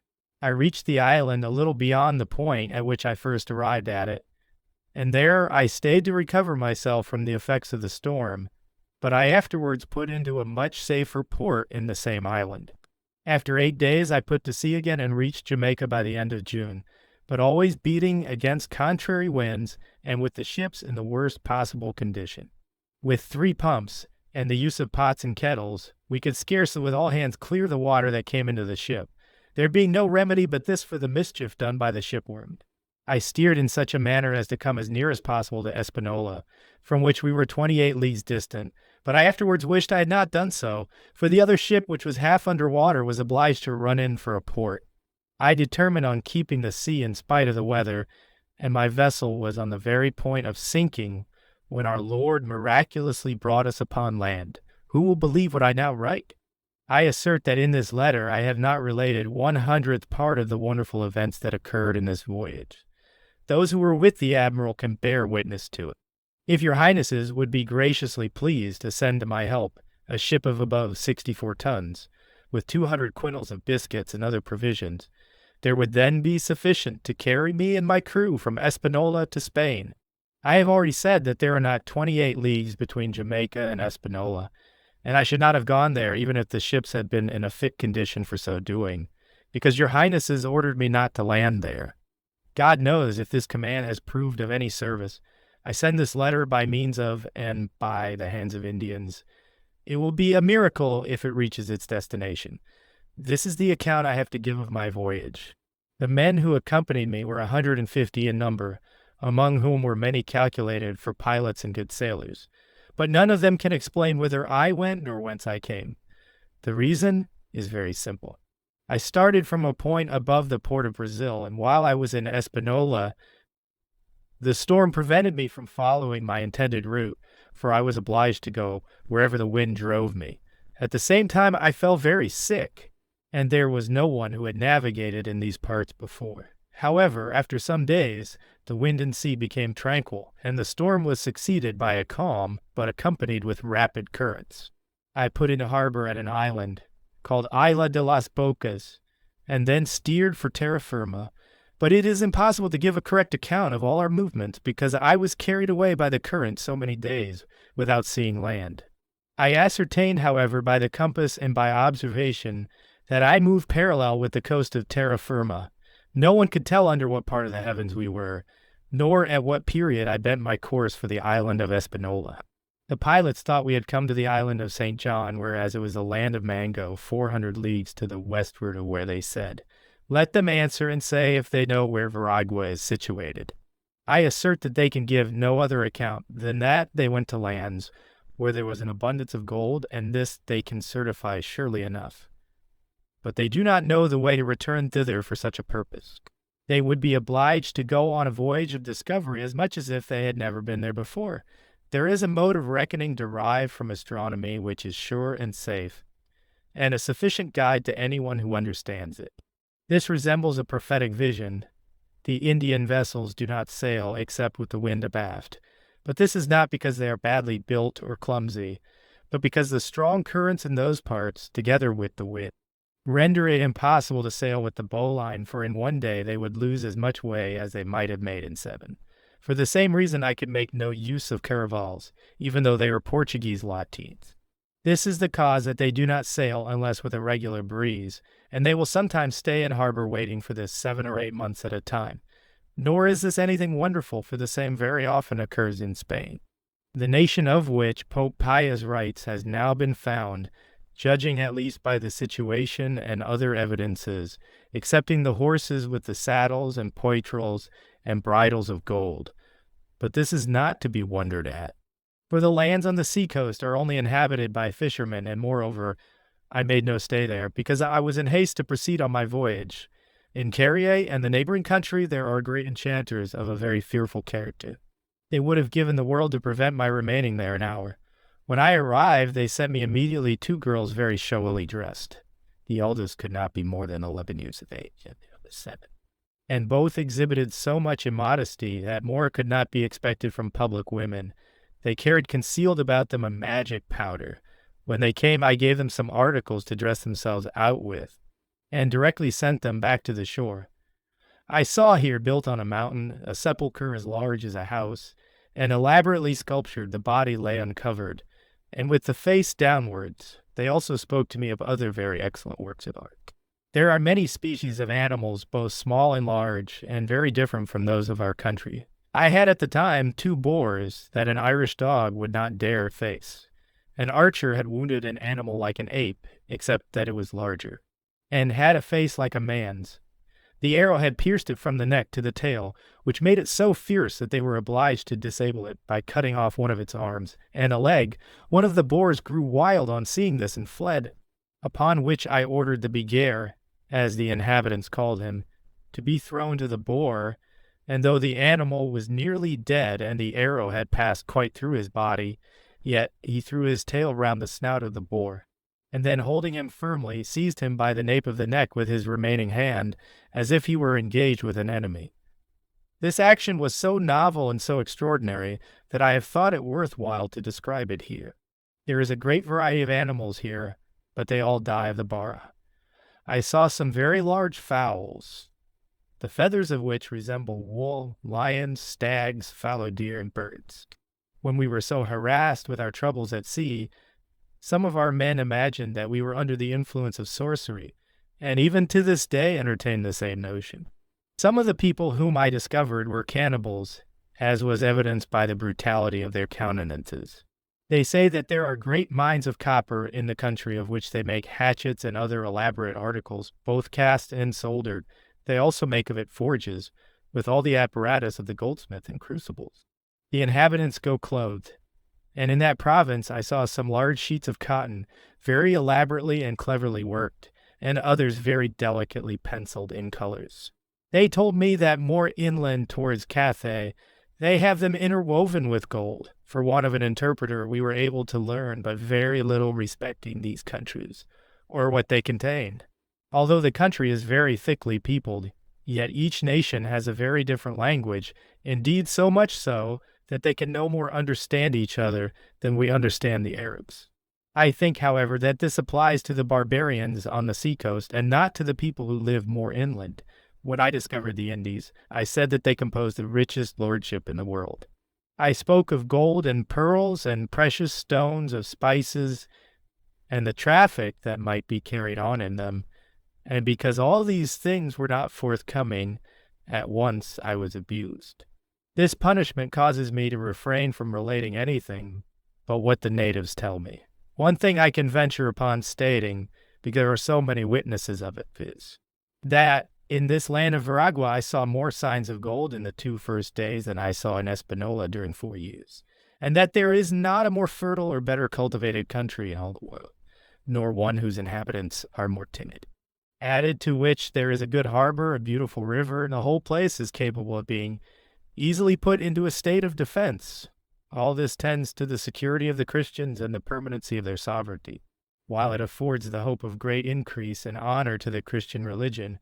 Moreover, the road hither will be as short as that to Espanola, because there is a certainty of a fair wind for the passage. Your highnesses are as much lords of this country as of Algeciras or Toledo, and your ships that may come here will do so with the same freedom as if they were going to your own royal palace. From hence they will obtain gold. And whereas if they should wish to become masters of the products of other lands, they will have to take them by force or retire empty-handed, in this country they will simply have to trust their persons in the hands of a savage. I have already explained my reason for refraining to treat of other subjects respecting which I might speak.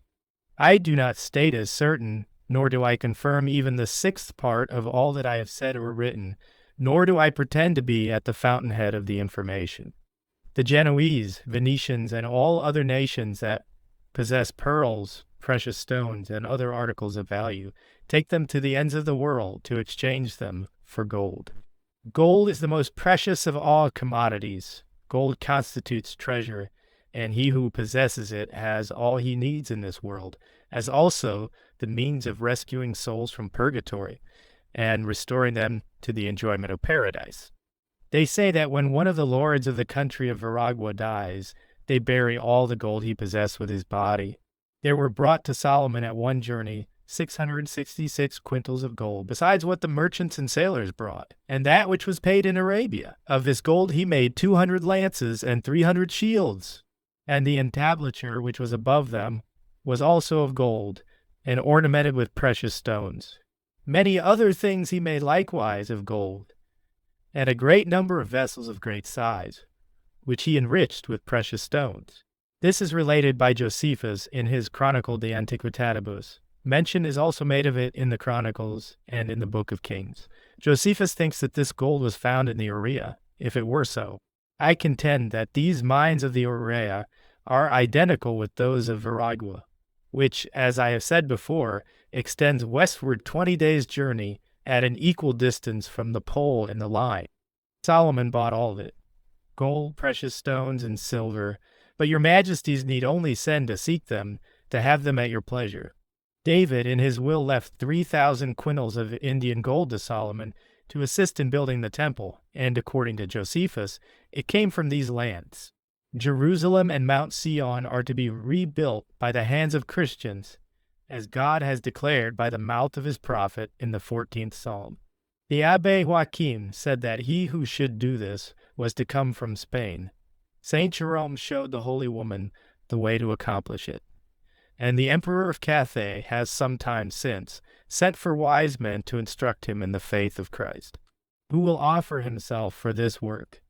Should anyone do so, I pledge myself in the name of God to convey him safely thither, provided the Lord permits me to return to Spain. The people who have sailed with me have passed through incredible toil and danger, and I beseech your highnesses, since they are poor, to pay them promptly, and to be gracious to each of them according to their respective merits. For I can safely assert that, to my belief, they are the bearers of the best news that ever were carried to Spain. With respect to the gold which belongs to Quibian, the cacique of Veragua, and other chiefs in the neighboring country, although it appears by the accounts we have received of it to be very abundant, I do not think it would be well or desirable on the part of your highnesses to take possession of it in the way of plunder. By fair dealing, scandal and disrepute will be avoided, and all the gold will thus reach your highnesses' treasury without the loss of a grain. With 1 month of fair weather I shall complete my voyage. As I was deficient in ships, I did not persist in delaying my course, but in everything that concerns your highness's service, I trust in him who made me, and I hope also that my health will be reestablished. I think your highnesses will remember that I had intended to build some ships in a new manner, but the shortness of the time did not permit it. I had certainly foreseen how things would be. I think more of this opening for commerce and of the lordship over such extensive mines than of all that has been done in the Indies. This is not a child to be left to the care of a stepmother. I never think of Espanola and Paria and the other countries without shedding tears. I thought that what had occurred there would have been an example for others. On the contrary, these settlements are now in a languid state, although not dead. And the malady is incurable, or at least very extensive. Let him who brought the evil come now and cure it, if he knows the remedy, or how to apply it. But when a disturbance is on foot, everyone is ready to take the lead. It used to be the custom to give thanks and promotion to him who placed his person in jeopardy, but there is no justice in allowing a man who opposed this undertaking to enjoy the fruits of it with his children, those who left the Indies, avoiding the toils consequent upon the enterprise, and speaking evil of it in me, have since returned with official appointments. Such is the case now in Veragua. It is an evil example, and profitless both as regards the business in which we are embarked, and as respects the general maintenance of justice. The fear of this, with other sufficient considerations which I clearly foresaw, caused me to beg your highnesses, previously to my coming, to discover these islands, and terra firma to grant me permission to govern in your royal name. Your highnesses granted my request, and it was a privilege and treaty granted under the royal seal and oath, by which I was nominated viceroy and admiral and governor-general of all. And your highnesses limited the extent of my government to 100 leagues beyond the Azores and Cape Verde Islands, by a line passing from one pole to the other, and gave me ample power over all that I might discover beyond this line, all which is more fully described in the official document. But the most important affair of all, and that which cries most loudly for redress, remains inexplicable to this moment. For 7 years was I at your royal court, where every one to whom the enterprise was mentioned treated it as ridiculous. But now there is not a man, down to the very tailors, who does not beg to be allowed to become a discoverer. There is reason to believe that they make the voyage only for plunder, and that they are permitted to do so to the great disparagement of my honor, and the detriment of the undertaking itself. It is right to give God his due, and to receive that which belongs to one's self. This is a just sentiment, and proceeds from just feelings. The lands in this part of the world which are now under your Highness's sway are richer and more extensive than those of any other Christian power. And yet after that I had, by the divine will, placed them under your high and royal sovereignty, and was on the point of bringing your majesties into the receipt of a very great and unexpected revenue. And while I was waiting for ships to convey me in safety and with a heart full of joy to your royal presence, victoriously to announce the news of the gold that I had discovered, I was arrested and thrown, with my 2 brothers, loaded with irons, into a ship, stripped, and very ill-treated, without being allowed any appeal to justice. Who could believe that a poor foreigner would have risen against your Highnesses in such a place, without any motive or argument on his side, without even the assistance of any other prince upon which to rely, but on the contrary, amongst your own vassals and natural subjects, and with my son staying at your royal court? I was 28 years old when I came into your Highness's service, and now I have not a hair upon me that is not gray. My body is infirm, and all that was left to me, as well as to my brothers, has been taken away and sold, even to the frock that I wore, to my great dishonor. I cannot but believe that this was done without your royal permission. The restitution of my honor, the reparation of my losses, and the punishment of those who have inflicted them will redound to the honor of your royal character. A similar punishment also is due to those who plundered me of my pearls, and who have brought a disparagement upon the privileges of my admiralty. Great and unexampled will be the glory and fame of your Highnesses if you do this, and the memory of your Highnesses as just and grateful sovereigns will survive as a bright example to Spain in future ages. The honest devotedness I have always shown to your Majesty's service, and the so unmerited outrage with which it has been repaid, will not allow my soul to keep silent, however much I may wish it. I implore your Highnesses to forgive my complaints. I am indeed in as ruined a condition as I have related. Hitherto I have wept over others. May heaven now have mercy upon me, and may the earth weep for me.